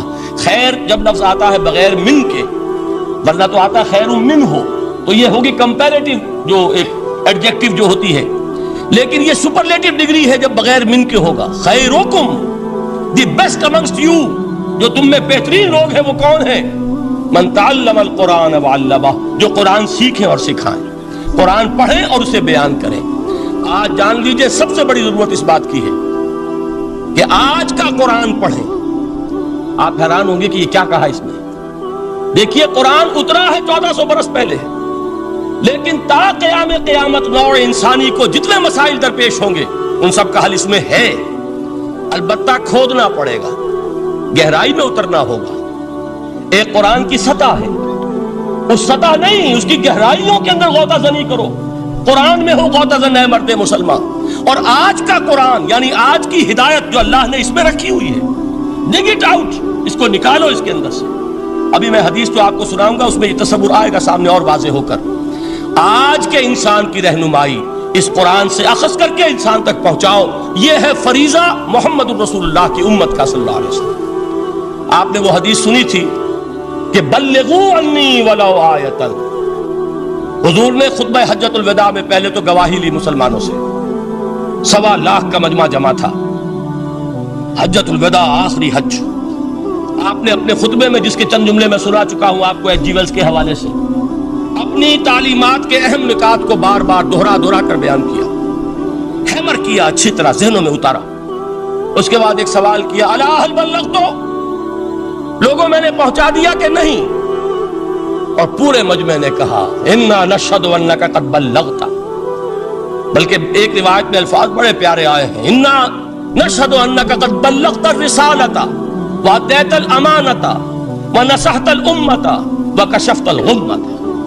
ہاں حضور، ہم گواہ ہیں، آپ نے امانت ادا کرنے کا حق ادا کر دیا، رسالت کے فرائض کا حق ادا کر دیا، امت کی خیر خواہی کا حق ادا کر دیا، اور آپ نے گمراہی کے پردوں کو چاک، اندھیروں کو چاک کر دیا. 3 مرتبہ حضور نے سوال کیا، 3 مرتبہ جواب لیا. پھر آپ نے نگاہ آسمان کی طرف اٹھائی، انگشت شہادت سے 3 مرتبہ اشارہ کیا، اللہم اشہد، اللہم اشہد، اللہم اشہد. اے اللہ تو بھی گواہ ہے، یہ مان رہے ہیں کہ میں نے یہ قرآن ان تک پہنچا دیا. یعنی جسے آپ انگریزی میں کہتے ہیں سائی آف ریلیف، کہ بڑا بھاری بوجھ آ پڑا تھا، بڑی ذمہ داری تھی. انا سنلقی علیک قولا ثقیلا، اے محمد ہم آپ پر ایک بڑی بھاری بات ڈالنے والے ہیں. اے اللہ گواہ ہے کہ وہ بوجھ میرے کاندھے سے اتر گیا. یہ تسلیم کر رہے ہیں کہ میں نے حق امانت ادا کر دیا. تیری امانت تھی میرے پاس یہ کلام، اللہ کا یہ پیغام انسانوں کے لیے نازل ہوا محمد پر صلی اللہ علیہ وسلم. تو امانت کا بوجھ کس کے بارے گرا، کس کے کاندھے پر ہے؟ حضور کے. اگر ادا نہ کرتے، ابھی وہ آپ نے آیت سنی تھی، یا ایھا النبی بلغ ما انزل الیک من ربک فإن لم تفعل فما بلغت رسالته. یا ایھا الرسول، اے رسول صلی اللہ علیہ وسلم، پہنچا دیجئے جو کچھ نازل کیا گیا ہے آپ پر آپ کے رب کی طرف سے، اور اگر بالفرض آپ نے ایسا نہ کیا تو امانت کا حق ادا نہیں ہوگا، رسالت کا حق ادا نہیں ہوگا. حضور نے پہنچا کر، گواہی لے کر، جیسے کہ ایک اطمینان کا سانس لیا، اللہم اشہد، اللہ تو بھی گواہ رہے. اس کے بعد آپ نے فرمایا تھا وہ چھوٹا سا جملہ جو آپ میں سے ہر شخص بآسانی یاد کر کے اٹھ سکتا ہے، فَلْيُبَلِّغِ الشَّاهِدُ الْغَائِبَ. اب پہنچائیں وہ جو یہاں ہیں ان کو جو یہاں نہیں ہیں، اس لیے کہ میری رسالت پوری نوع انسانی کے لیے ہے. وقت فرصت ہے کہاں، کام ابھی باقی ہے، نور توحید کا اتمام ابھی باقی ہے. ابھی تو ہند تک یہ پیغام جانا ہے، چینیوں تک جانا ہے، ابھی یورپ میں اس پیغام کو پہنچنا ہے. دی اذانیں کبھی یورپ کے کلیساؤں میں، کبھی افریقہ کے تپتے ہوئے صحراؤں میں. یہ کون کرے گا؟ اے امت محمد، یہ ذمہ داری اب تمہاری ہے صلی اللہ علیہ وسلم. اسی کو آپ نے مزید تاکیداً فرمایا، بلغوا عنی ولو آیۃ. میرا کوئی امتی بھی اس سے بالکل فارغ نہ رہ جائے، بالکل محروم نہ رہے. ایک آیت بھی پہنچا سکتا ہو تو پہنچائے. یہ ہے وہ ذمہ داری کہ جو اس حدیث کی روح سے خیرکم من تعلم القرآن وعلمہ. ایک ہوتا ہے ذمہ داری کو ایک بوجھ کی حیثیت سے، ایک فرض کی حیثیت سے بیان کرنا. یہاں ہے تشویق اور ترغیب کا انداز. کون نہیں چاہتا کہ میں بہتر سے بہتر کیریئر اختیار کروں؟ کون نہیں چاہتا کہ میری زندگی اعلیٰ سے اعلیٰ ہو؟ کون نہیں چاہتا کہ میرا وقت جو ہے اس کی بڑی سے بڑی قیمت مجھے ملے؟ کاش کہ ہمیں معلوم ہوتا کہ قرآن کا سیکھنا اور سکھانا کتنا اعلیٰ کیریئر ہے. کاش کہ ہمیں معلوم ہوتا کہ قرآن کی تبلیغ اور دعوت، اس میں جو لمحہ گزر رہا ہے وہ کتنا قیمتی ہو گیا ہے، اس کا کتنا بڑا جو ثواب اللہ کے ہاں ملنا ہے. تو خیرکم من تعلم القرآن وعلمہ. تم میں سے بہترین لوگ وہ ہیں جو قرآن سیکھیں اور سکھائیں. دوسری حدیث حضرت عمر سے مروی ہے رضی اللہ تعالیٰ عنہ. یہ پہلی روایت متفق علیہ تھی، بخاری اور مسلم دونوں میں موجود ہے. دوسری روایت صحیح مسلم کی ہے. حضرت عمر فرماتے ہیں، قال قال رسول اللہ صلی اللہ علیہ وسلم، ان اللہ یرفع بہذا الکتاب اقواما ویضع بہ آخرین. اللہ اب اس کتاب کے ذریعے قوموں کو اٹھائے گا اور اسی کو ترک کرنے کے باعث رسوا کر دے گا. یہ ہے اب ابد الآباد تک کے لیے، خاص طور پر مسلمانوں کے لیے اللہ تعالیٰ کا یہ قانون. اس کتاب کو لے کر اٹھیں گے سربلند ہوں گے، اس کتاب کو پیٹھ دکھائیں گے ذلیل کر دیے گا. یہ گویا کہ اب امت مسلمہ کی قسمت جو ہے وہ تلے گی اس کتاب کی میزان میں. اسی میں طے ہوگا کہ ان کے لیے عروج ہو یا زوال ہو۔ اسی کو وہ جواب شکوہ میں علامہ اقبال نے سادہ ترین الفاظ میں کہا تھا، وہ زمانے میں معزز تھے مسلمان ہو کر، اور تم خوار ہوئے تاریک قرآن ہو کر۔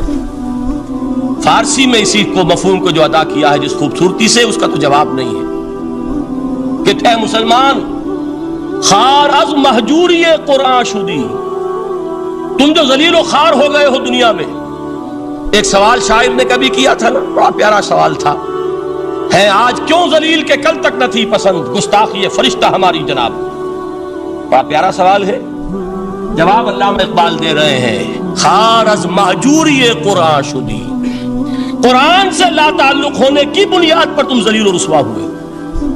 شکوہ سنجے گردش دوراں شدی، گردش دوراں اور گردش فلک اور فلک ناہنجار اور فلک کج رفتار، اس کو خامخواہ گالیاں دے رہے ہو، اس کا خامخواہ شکوہ کر رہے ہو، شکایت کر رہے ہو، یہ تو اے باد صبائی ہما آوردہ دست، یہ تمہارے اپنے کرتوتوں کا کی سزا ہے جو تمہیں مل رہی ہے۔ تم نے قرآن کو پیٹھ دکھائی، تم ذلیل و رسوا کر دیا۔ خوار از مہجوری قرآن شدی، شکوہ سنجے گردش دوراں شدی، اے جو شبنم بر زمیں افتندئی، در بغل داری کتاب زندئی، اے وہ قوم جو شبنم کی طرح زمین پر پڑی ہے، اغیار اسے پاؤں تلے روند رہے ہیں، جیسے آپ صبح کو سیر کرنے نکلتے ہیں، سبزے پر پڑی ہوئی شبنم اسے آپ روندتے ہیں اپنے قدموں تلے۔ اے امت محمد، آج تو دنیا کی قوموں کے سامنے اسی طرح پابال ہے، سرنگوں ہے، لیکن ہوش میں آ کہ تیری بغل میں وہ کتاب زندہ موجود ہے، وہ کتاب زندہ جس نے کہ دنیا میں یہی جزیرہ نما عرب وحشی لوگوں کا مسکن، نہ یہاں علم، نہ یہاں تمدن، نہ یہاں تہذیب، نہ یہاں تنظیم، کوئی ڈسپلن نہیں، کوئی حکومت نہیں، کوئی تہذیب نہیں، کچھ نہیں، تاریکیاں ہی تاریکیاں۔ یہی کتاب تھی جس نے اسے منور کیا، یہی کتاب تھی جس نے دنیا کا امام بنایا، یہی کتاب تھی جس نے دنیا کا معلم بنایا، یہ کتاب تھی جس نے نئے نئے علوم ایجاد کرنے سکھائے، یہ کتاب تھی جس کی بدولت یہی عرب تھے جنہوں نے یونان کے فلسفے اور سائنس کو جو مر چکے تھے انہیں زندہ کیا، ان میں نئی چیزوں کا اضافہ کیا اور اسپین کی یونیورسٹیوں کے ذریعے سے یورپ تک دوبارہ پہنچا دیا۔ یہ وہ کتاب ہے، در بغل داری کتاب زندگی۔ اقبال نے کیسے کیسے شکوے کہے ہیں، اسی قرآن میں ہے اب تر کے جہاں کی تعلیم، جس نے مومن کو بنایا مہو پرمی کا امیر۔ اس قرآن کو لے کر مسلمان نکلا ہے، ایک ہاتھ میں قرآن، ایک میں تلوار۔ برا نہ مانیے، قرآن تلوار کا نام بھی آپ اپولوجیٹک انداز میں نہ لیا کریں۔ انقلاب کی تکمیل تلوار سے ہوتی ہے، انقلاب کی تمہید کسی کتاب سے ہوتی ہے، اچھی طرح جان لیجیے۔ کبھی انقلاب صرف کتاب سے نہیں آیا، کتاب سے ذہن بدلتے ہیں، کتاب سے فکر بدلتی ہے، کتاب سے سوچ بدلتی ہے، کتاب سے ایک جماعت تیار ہوتی ہے، ایک قوت تیار ہوتی ہے۔ وہ 313 جو میدان بدر میں تھے وہ قرآن کا اعجاز کا ظہور تھے، لیکن ان کے ہاتھوں میں تلوار آئی ہے۔ ہم اسے ڈینائی نہیں کریں گے کہ در حقیقت انقلاب محمدی کی تکمیل میں یقیناً تلوار کا حصہ، لیکن یہ تلوار ہاتھ میں لینے والے آتے کہاں سے اگر قرآن کے ذریعے سے محمد الرسول اللہ نے وہ جماعت تیار نہ کی ہوتی؟ وہ کام کیا ہے، یتلو علیہم آیاتہ ویزکیہم ویعلمہم الکتاب والحکمہ، وہ سارا عمل قرآن کے گرد گھوم رہا جس سے وہ جماعت تیار ہوئی۔ اور پھر اقبال نے اس کو بھی دو جملوں کے اندر ادا کر دیا، ایک شعر کے دو مصرے، با نشہ درویشی در ساز و دمادم زن، چوں پختہ شوی خدرا بر سلطنت جم زن۔ پہلے ہے وہ نشہ درویشی، وہ فقر، وہ صحابہ کرام کے وہ راتوں کو اللہ کے سامنے کھڑے رہنا، وہ تزکیہ نفس، وہ موعظہ قرآنی، وہ تزکیہ جو قرآن کے ذریعے سے ہو رہا تھا 13 برس تک ہوا۔ اب جب ایک جماعت تیار ہو گئی، ایک قوت وجود میں آئی، تو اب اس قوت کو محمد رسول اللہ نے باطل کے نظام پر دے مارا، ٹکرایا۔ بانشہ درویشی در ساز و دمادم زن، چوں پختہ شوی خدرا بر سلطنت جم زن۔ تبھی وہ انقلاب آیا، جاء الحق وزهق الباطل ان الباطل کان زہوقا۔ تو اللہ تعالیٰ اس کتاب کو اب میزان بنا چکے ہیں، وبالحق انزلناہ وبالحق نزل، یہ قرآن حق کے ساتھ نازل ہوا ہے، فیصلہ کن کتاب ہے۔ انہ لقول فصل وما هو بالحزل، یہ قول فصل ہے، حزل نہیں ہے، کسی شاعر کی شاعری نہیں ہے، کہ آپ نے تحسین کی تو کیا اور نہ کی تو کیا. یہ کتاب وہ ہے کہ اگر مانو گے تو مہو پرویں کا امیر بنو گے، اور اگر اس کو پیٹھ دکھائے رکھو گے جیسے دکھائی تم نے تو ذلیل کر دیے جاؤ گے، رسوا کر دیے جاؤ گے، جیسے کہ آج کم سے کم 300 برس سے پوری دنیا میں مسلمان ذلیل اور خوار ہیں. خار از محجوری قرآن شدی، شکوہ سنجے گردش دوران شدی، اے چو شبنم بر زمین افتندئی، در بغل داری کتاب زندئی، ان اللہ یرفع بہذا الکتاب اقواما ویضع بہ آخرین. رواہ مسلم. آخری حدیث جس پر کہ میں اپنی گفتگو ختم کر دوں گا، یہ حضرت علی سے ہے رضی اللہ تعالی عنہ. دیکھیے، ایک حدیث حضرت عثمان سے، ایک حضرت عمر سے، ایک حضرت علی سے. یہ سب کون ہیں؟ یہ سب ہمارے ہیں.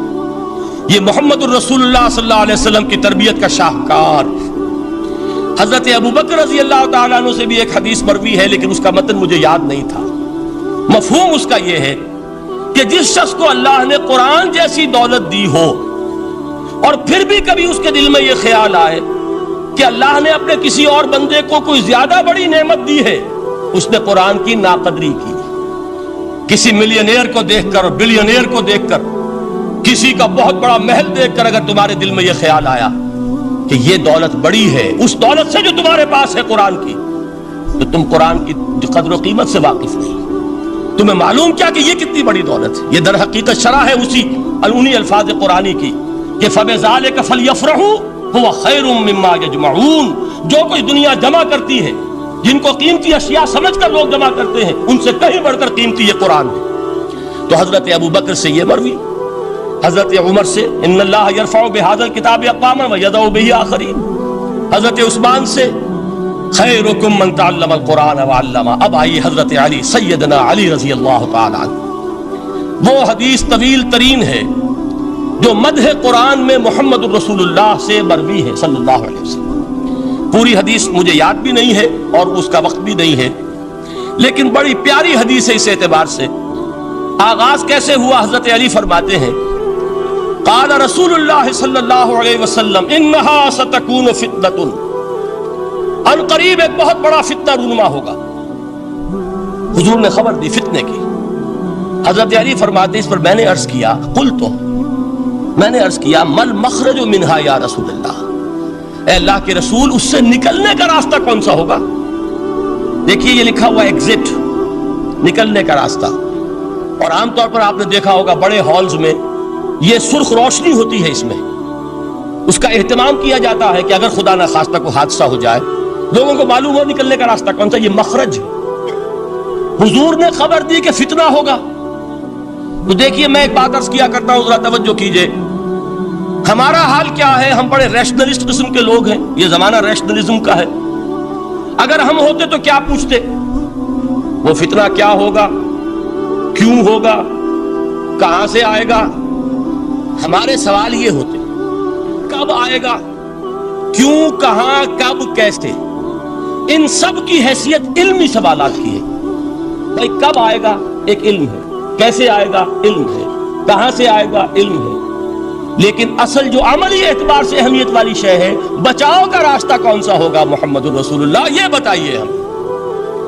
مل مخرج منہا یا رسول. حضرت علی نے یہ نہیں پوچھا فتنہ کیا ہوگا، کہاں سے آئے گا حضور، کیوں آ جائے گا، کب آ جائے گا، نہیں. مل مخرج منہا یا رسول اللہ، اے اللہ کے رسول یہ بتائیے کہ جب وہ فتنہ رونما ہوگا تو نکلنے کا راستہ کون سا ہوگا. اس کا جواب ہے، ارشاد فرمایا محمد رسول اللہ نے، کتاب اللہ، اللہ کی کتاب ہے وہ مخرج. یہ کتاب ہے کہ جس کو تھامو گے تو فتنوں سے محفوظ رہو گے. اس کے بعد آپ فرماتے ہیں فیہ نبأ ما قبلکم وخبر ما بعدکم وحکم ما بینکم. اس میں تم سے پہلوں کی بھی خبریں موجود ہیں، عاد اور سمود اور قوم نوح اور قوم ہود اور قوم لوط اور قوم صالح اور آل فرعون. یہ کون ہے؟ من قبلکم، تم سے پہلے. وفیہ خبر ما بعدکم، جو کچھ تمہارے بعد ہونے والا ہے اس کی خبریں بھی موجود ہیں. لیکن وہ کیسے ہوں گی؟ وہ بٹوین دی لائنز ہوں گی، وہ بین السطور ہوں گی. ان کے لیے انسان کو، آپ کو معلوم ہے ایک عبارت میں سطور ہوتی ہے اور ایک درمیان میں ہوتا ہے، ان کے کچھ لکھا ہوا نہیں ہوتا. You have to read between the lines. قرآن میں بعد میں آنے والے حالات بھی درج ہیں، لیکن اس طرح نہیں جیسے کہ پچھلے حالات درج ہیں. اس کے لیے ذرا ان ڈیپتھ پونڈرنگ اوور، غور و فکر اور تدبر کی ضرورت ہے۔ وَحُکْمُ مَا بَيْنَكُمْ، اور جتنے اختلافات تمہارے اندر پیدا ہوں گے تا قیام قیامت، ان سب کا فیصلہ بھی اس کتاب میں موجود ہے۔ وَهُوَ حَبْلُ اللَّهِ الْمَتِينُ وَهُوَ الذِّكْرُ الْحَكِيمُ، یہی تو ہے وَهُوَ الصِّرَاطُ الْمُسْتَقِيمُ، سیدھا راستہ اور کون سا؟ یہی قرآن تو ہے۔ ہر رکعت میں کہتے ہو اهْدِنَا الصِّرَاطَ الْمُسْتَقِيمُ، اور قرآن دیا ہوا ہے اس پر غور نہیں کرتے۔ عجیب تماشا ہے ہمارا، نماز کی ہر رکعت میں اهْدِنَا الصِّرَاطَ الْمُسْتَقِيمُ، اور حضور فرمایا وَهُوَ الصِّرَاطُ الْمُسْتَقِيمُ، صراط مستقیم یہ قرآن ہی تو ہے۔ الذکر الحکیم یہ قرآن ہی تو ہے۔ وَهُوَ حَبْلُ اللَّهِ الْمَتِينُ، اور یہی ہے اللہ کی مضبوط رسی۔ آپ نے قاری صاحب سے وہ آیات سنی سورہ آل عمران کی، وَاعْتَصِمُوا بِحَبْلِ اللَّهِ جَمِيعًا وَلَا تَفَرَّقُوا، اللہ کی رسی کو مضبوطی سے مل جل کر تھامو اور تفرقے میں مبتلا نہ ہو۔ تفرقہ ہوگا تو کیا ہوگا؟ تمہاری ہوا اکھڑ جائے گی۔ آج آپ کو معلوم ہے دول عرب اگر یہ یکجا ہو جائیں، ایک دن کے لیے اسرائیل قائم نہیں رہ سکتا۔ امریکہ نے، امریکہ کا باپ اسے قائم نہیں رکھ سکتا۔ اگر امت عرب ہی جمع ہو جائے، عالم اسلام تو بڑی شے ہے۔ جو وسائل ان کے پاس ہیں، جو اللہ تعالیٰ نے ان کو نعمتیں عطا فرمائی، لیکن افتراق، انتشار، اختلاف، جتھے بندی، گروہ بندی، دھڑے بندی، اس نے اسرائیل کا خنجر ان کے سینے میں پیوست کیا۔ اس لیے کہ فَتَذْهَبَ رِيحُكُمْ، اگر تم اختلاف کرو گے تو تمہاری ہوا اکھڑ جائے گی۔ آج وہ ہوا اکھڑ چکی ہے۔ تو فرمایا وَاعْتَصِمُوا بِحَبْلِ اللَّهِ جَمِيعًا وَلَا تَفَرَّقُوا، اللہ کی رسی کو مضبوطی کے ساتھ مل جل کر تھامو اور تفرقے میں مت پڑو۔ حضور فرما رہے ہیں وہ اللہ کی رسی کون سی؟ ہوا حبل اللہ المتین، یہی قرآن ہے اللہ کی مضبوط رسی۔ علامہ اقبال نے کیا خوب کہا ہے۔ علامہ اقبال نے قرآن اور حدیث کے حقائق کو جس طریقے سے اشعار کا جامع پہنایا ہے، وہ تو خود کہتے ہیں گوہر دریائے قرآن سفتام، میں نے قرآن مجید کے دریا سے موتی نکال کر اپنے اشعار کے اندر میں نے چن دیے ہیں۔ میرا کام اور کچھ نہیں ہے۔ موتی کوئی بھی غواص پیدا نہیں کرتا، دریا کی گہرائی سے نکال لاتا ہے۔ یہ میری حکمت نہیں ہے جو میرے اشعار میں ہے، یہ میں نے قرآن مجید کے دریا میں غوطہ زنی کر کے اس سے یہ موتی نکالی۔ گوہر دریائے قرآن سفتام۔ اب دیکھیے اسی حدیث کے اس ٹکڑے کو کیسے شعر میں لائے ہیں۔ از یک آئینی مسلمان زندہ است، پے کرے ملت سے قرآن زندہ ہست۔ مسلمان کی زندگی تو ایک آئین کے بدولت ہے، یہ آئین قرآن، جو کہا تھا کبھی قائد اعظم مرحوم نے، جب پوچھا گیا تھا کہ آپ کے پاکستان کا دستور کیا ہوگا، کیا فرمایا تھا؟ یاد کیجئے کہ ہمیں کسی نئے دستور کی ضرورت نہیں، ہمارا دستور 1400 برس پہلے طے ہو چکا ہے۔ یہ ہماری بدقسمتی ہے جو کچھ کہا تھا قائد اعظم نے کہ God has given us a golden opportunity to prove our worth as architects of a new state, and let it not be said that we didn't prove equal to the task۔ میں معذرت کے ساتھ عرض کروں گا حضرت کہ واقعہ یہ ہے کہ ہم اس کے equal to the task ثابت نہیں ہوئے۔ قائد اعظم کا دیا ہوا پاکستان آج دنیا میں موجود نہیں ہے، اس کا ایک حصہ اپنے نام سے دستبردار ہو کر بنگلہ دیش بن چکا ہے۔ اس نے اپنی تاریخ کو خیر بات کہہ دیا، حالانکہ مسلم لیگ کی جنم بھومی ڈھاکہ ہے۔ 1906 میں ڈھاکہ میں مسلم لیگ نے جنم لیا تھا، اور اگر وہ صرف ہم سے علیحدہ ہوتا یہ گہرا صدمہ ہوتا، لیکن یہ کہ اس نے جب نام بدلا ہے، در حقیقت اس نے اپنے تاریخ سے، اپنے پس منظر سے استعفیٰ دیا۔ یہ ہمارا دوہرا ہمارے لیے صدمے کی بات ہے۔ کیا دو یمن موجود نہیں ہے؟ ان میں سے کوئی ایک بھی اپنا نام چھوڑنے کو تیار ہوگا؟ کیا دو جرمنی دنیا میں موجود نہیں ہے؟ کوئی ایک بھی ان میں سے اپنا نام چھوڑے گا؟ کیا دو کوریا نہیں ہے؟ دو ویتنام نہیں ہے؟ تو کیا دو پاکستان نہیں ہو سکتے تھے؟ ہو سکتے تھے۔ میں یہ کہا کرتا ہوں کہ یہ گہرا صدمہ ہے علیحدگی، اور دوہرا صدمہ ہے، اور اس سے کہیں زیادہ بڑا کہ انہوں نے اپنا نام بدل دیا، اپنی آئیڈینٹی چینج کر دی۔ انہوں نے وہ نام اپنے ماتھے سے اتار کر خلیج بنگال میں دبو دیا۔ یہ بہت بڑی سزا ہے جو ہمیں ملی ہے۔ کیوں ملی ہے؟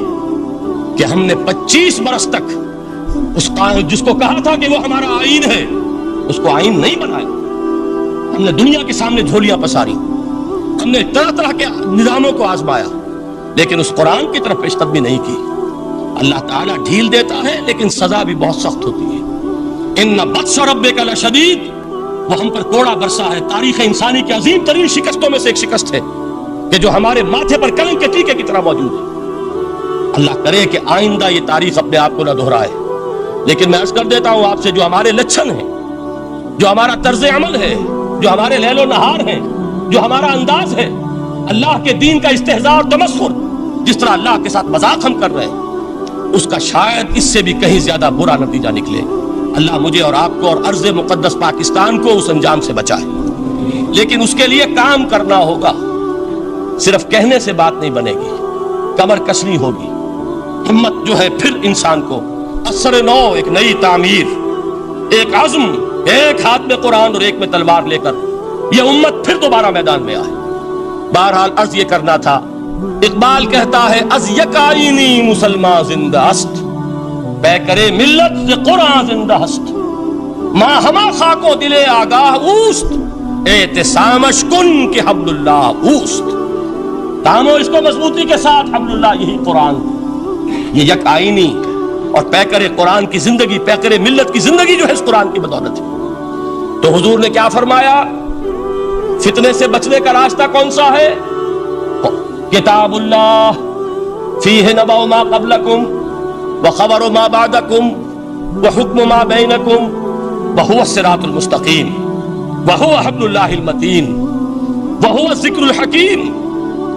ایک 3 جملے اور سن لیجئے۔ هو الذی لا یشبع منہ العلماء ولا یخلق عن کثرت الرد۔ یہ قرآن وہ شے ہے جس سے اہل علم کبھی سیر نہ ہو سکیں گے۔ ولا تنقضی عجائبہ، اس کے عجائب کبھی ختم نہیں ہوں گے۔ یہ ہیروں کی وہ کان نہیں ہے کہ جو کبھی خالی ہو جائے کہ سارے ہیرے نکل چکے، اب مزید ہیرے نہیں ہیں، نہیں، علم اور حکمت کے ہیرے اور ہدایت اور حکمت کے موتی اس میں سے ابد الآباد تک نکلتے رہیں گے۔ ضرورت صرف کھودنے کی ہے، میں نے وہ لفظ استعمال کیا تھا۔ آج کا قرآن کھودنا ہوگا، آج کی ہدایت اس قرآن سے نکالنی ہوگی۔ قرآن جب نازل ہوا آن دی سرفیس، بالکل ظاہر وہ تھی اس کی ہدایت جو اس دور کے لیے ضروری تھی۔ ہمیشہ کی ہدایت اس کے اندر رکھ دی گئی ہے، اس میں مضمر ہے، اس میں چھپی ہوئی ہے، اس کے لیے تدبر کی ضرورت ہے۔ کتاب انزلناہ الیک مبارک لیدبروا آیاتہ ولیتذکر اولو الالباب۔ لوگ تدبر کریں، اس کی گہرائیوں کے اندر غوطہ زنی کریں۔ لا تنقضی عجائبہ، اس کے عجائب کبھی ختم نہیں ہوں گے۔ ولا یشبع منہ العلماء، اہل علم کبھی اس سے سیر نہیں ہوں گے۔ آپ کو سخت بھوک لگی ہوتی ہے اور کھانا کھانے کے تھوڑی دیر کے بعد اب آپ کا ہاتھ رک جاتا ہے، سیر ہو گئے، بہترین کھانا ہے لیکن نہیں کھا سکتے۔ اگر عام حالات میں وہ آتا تو کبھی نہ چھوڑتے، لیکن اب وہ آپ کا میزبان کہہ رہا کچھ اور لیجیے، تناول فرمائیے، ذرا یہ بھائی نہیں میں اب بھر چکا، یہ آپ کہتے ہیں کہ نہیں؟ حضور فرمائے یہ قرآن وہ شے نہیں ہے جس سے اہل علم کبھی سیر ہو سکے، ان کی پیاس بڑھتی چلی جائے، ان کے اندر quest of knowledge, search for wisdom بڑھتی چلی جائے۔ کبھی بھی انسان یہ محسوس نہیں کرے گا کہ مجھے جو لینا تھا میں لے چکا، بلکہ یہ کہ جیسے جیسے قدم آگے بڑھیں گے تہذیب کے، تمدن کے، علم کے، اتنے ہی قرآن جو ہے وہ آگے بڑھتا چلا جائے گا ہر دور کی رہنمائی کے لیے۔ لا تنقضی عجائبہ ولا یخلق عن کثرت الرد، بار بار کے پڑھنے سے اس پر بوسیدگی طاری نہیں ہوگی۔ دنیا کی اور کتابیں ہیں، ایک دفعہ پڑھ لیں گے، 2 دفعہ پڑھ لیں گے، 3 دفعہ پڑھ لیں گے، 4 دفعہ پڑھ لیں گے، پھر جی نہیں چاہے گا۔ لیکن یہ کتاب وہ ہے، امام شافعی کا میں واقعہ آپ کو سناتا ہوں۔ وہ یہ کہتے ہیں کہ ایک مرتبہ میرے ذہن میں یہ سوال آ گیا کہ اجماع کے لیے بھی قرآن مجید میں کوئی سند ہے، دلیل ہے؟ سب مانتے ہیں کہ اجماع جو ہے سورس ہے قرآن کے، اسلامی قانون کی، جس پر کہ امت کا اجماع ہو جائے۔ تو کہتے ہیں میں نے 300 مرتبہ قرآن پڑھا اول سے آخر تک، صرف اس دلیل کی تلاش میں۔ 300 مرتبہ مجھے نہیں ملی، 301ویں مرتبہ جب پڑھ رہا تھا مجھے روشنی مل گئی۔ وہ یبتغی غیر سبیل المومنین کے جو الفاظ آئے ہیں، نولہ ما تولی ونصلہ جہنم، جو کوئی شخص مسلمانوں کے راستے کو چھوڑ کر کوئی اور راستہ اختیار کرے گا ہم اسے اسی کے حوالے کر دیں گے اور جہنم میں پہنچا دیں گے۔ معلوم ہوا مسلمانوں کا جس پر اجماع ہو جائے اس کو بھی ایک سند حاصل ہے۔ یہ مسلمانوں کا مجمع علیہ ایک راستہ ہے، اس کو بھی ایک سند اور دلیل کی حیثیت حاصل ہے۔ اب آخری الفاظ جو میں نے پڑھ کر سنائے تھے شروع میں، 4 الفاظ ہیں چوٹی کے، وہ تو اللہ کرے کہ آپ یاد کریں۔ اس حدیث کا اختتام، ویسے حدیث بہت طویل ہے، قرآن مجید کی عظمت کا بیان محمد الرسول اللہ کی زبانی صلی اللہ علیہ وسلم، قدر گوہر شادانت یا بدانت گوہری۔ میں نے قرآن کے 3 مقامات سے 7 آیتیں سنائی اور حضور صلی اللہ علیہ وسلم کی چند احادیث سنا رہا ہوں۔ آخری الفاظ کیا ہیں؟ من قال بہ صدق جس نے اس قرآن کی بنیاد پر کوئی بات کہی اس نے سچ کہا. ومن حکم بہ عدل، جس نے اس قرآن کی بنیاد پر کوئی فیصلہ کیا اس نے عدل کیا. ومن عمل بہ اجر، اور جس نے اس پر عمل کیا اس کا اجر محفوظ. اور آخری ٹکڑا ومن دعا الیہ ہدی الی صراط مستقیم، جو اس کی طرف بلائے گا، اس قرآن کی طرف، کسی اور کو ہدایت ہو نہ ہو اس کی ہدایت گارنٹیڈ ہے. ہدی الی صراط مستقیم، یہ ماضی مجہول وہ ہے جو کوئی شے ہو چکی، جو اس قرآن کی طرف لوگوں کو بلائے گا اسے تو ہدایت نصیب ہو گئی صراط مستقیم کی طرف. اللہ تعالیٰ مجھے اور آپ کو اس بات کی توفیق دے، اس قرآن مجید کی عظمت کا انکشاف ہو ہم پر کسی ادنا سے ادنا درجے میں، اس درجے میں تو ہو جائے کہ پھر کسی اور چیز کے پڑھنے میں لذت محسوس نہ ہو. اگر یہ بھی نہیں ہے، اگر ڈائجسٹ پڑھنے میں زیادہ دلچسپی ہے اور شکاریات پڑھنے میں زیادہ دل لگتا ہے، اور اگر بھوت پریت کی کہانیاں، یہ بھی عجیب ہے انسان کا معاملہ، اچھے اچھے عقلاء اور اچھے اچھے بالغ لوگ وہ بھی اس قسم کی اوکلٹ چیزیں پڑھتے ہیں، تو معلوم ہوا کہ قرآن مجید سے شناسہ نہیں، قرآن سے تعارف نہیں ہوا، اس کے جمال و جلال سے کوئی حصہ نہیں ملا. اگر یہ ہو جائے کم سے کم، جیسے کہ کہا تھا انہوں نے، وہ جو سبع معلقہ کے شاعر ہیں آخری، اب عادل قرآن، کیا قرآن کے بعد بھی گنجائش ہے کہ اب میں شعر کہوں؟ اگر یہ حیثیت ہماری ہو جائے کہ قرآن کے پڑھنے کے بعد اب کسی اور شے کے پڑھنے میں لطف محسوس نہ ہو، جو چیز پڑھیں قرآن کو سمجھنے کے لیے پڑھیں، قرآن کے سمجھنے کے لیے. ظاہر بات ہے، میں ایک مثال دیا کرتا ہوں کہ آپ سمندر کے کنارے کھڑے ہیں، آپ سے تو بہت قریب ہے سمندر، لیکن آپ پانی لینا چاہتے ہیں تو اتنا ہی لیں گے جتنی بالٹی آپ کے پاس ہے. سمندر میں پانی کی کمی نہیں ہے، لیکن آپ کی بالٹی. پھول کھلے ہیں گلشن گلشن، لیکن اپنا اپنا دامن. گلشن میں پھول کی کمی نہیں ہے، میری جھولی چھوٹی ہے، کیا کروں؟ تو اگر آپ کا ظرف ذہنی چھوٹا ہے تو قرآن سے کتنا کچھ اس میں اڈیل لیں گے. ظرف ذہنی وسیع ہونا چاہیے، آپ کے ذہن کے اندر وسعت ہو، اور یہ وسعت ذہن جو ہے یہ پیدا ہوتی ہے دوسرے علوم سے. آپ سائنس جتنی پڑھیں گے آپ کا ذہن وسیع سے وسیع تر ہوگا، فلسفہ جتنا پڑھیں گے ذہن وسیع سے وسیع تر ہوگا، منطق پڑھیے ذہن وسیع سے وسیع ہوگا، تیز ہوگا، شارپ ہو جائے گا. یہ ساری چیزیں در حقیقت پڑھنی چاہیے، کس لیے؟ ظرف ذہنی کو وسیع کرنے کے لیے، تاکہ اس میں قرآن مجید کے علم و حکمت کا زیادہ سے زیادہ حصہ ہم حاصل کر سکیں. اگر یہ بات ہو جائے، اور پھر خیرکم من تعلم القرآن وعلمہ، یہ تو ہوا قرآن سے حاصل کرنا. اب اس حاصل کرنے کے بعد اب اس کے بانٹنے والے بن جاؤ. سب سے بڑی دولت یہ ہے، لہذا سب سے بڑا سخی وہ ہے جو اس دولت کو بانٹ رہا ہو. انسان کا سب سے بڑا خادم وہ ہے جو ہدایت کے خزانے لٹا رہا ہو. یہ ہے سب سے بڑی خدمت خلق، یہ ہے سب سے بڑی سخاوت. خیرکم من تعلم القرآن وعلمہ. اللہم ربنا اجعلنا منہم، اللہم ربنا اجعلنا منہم.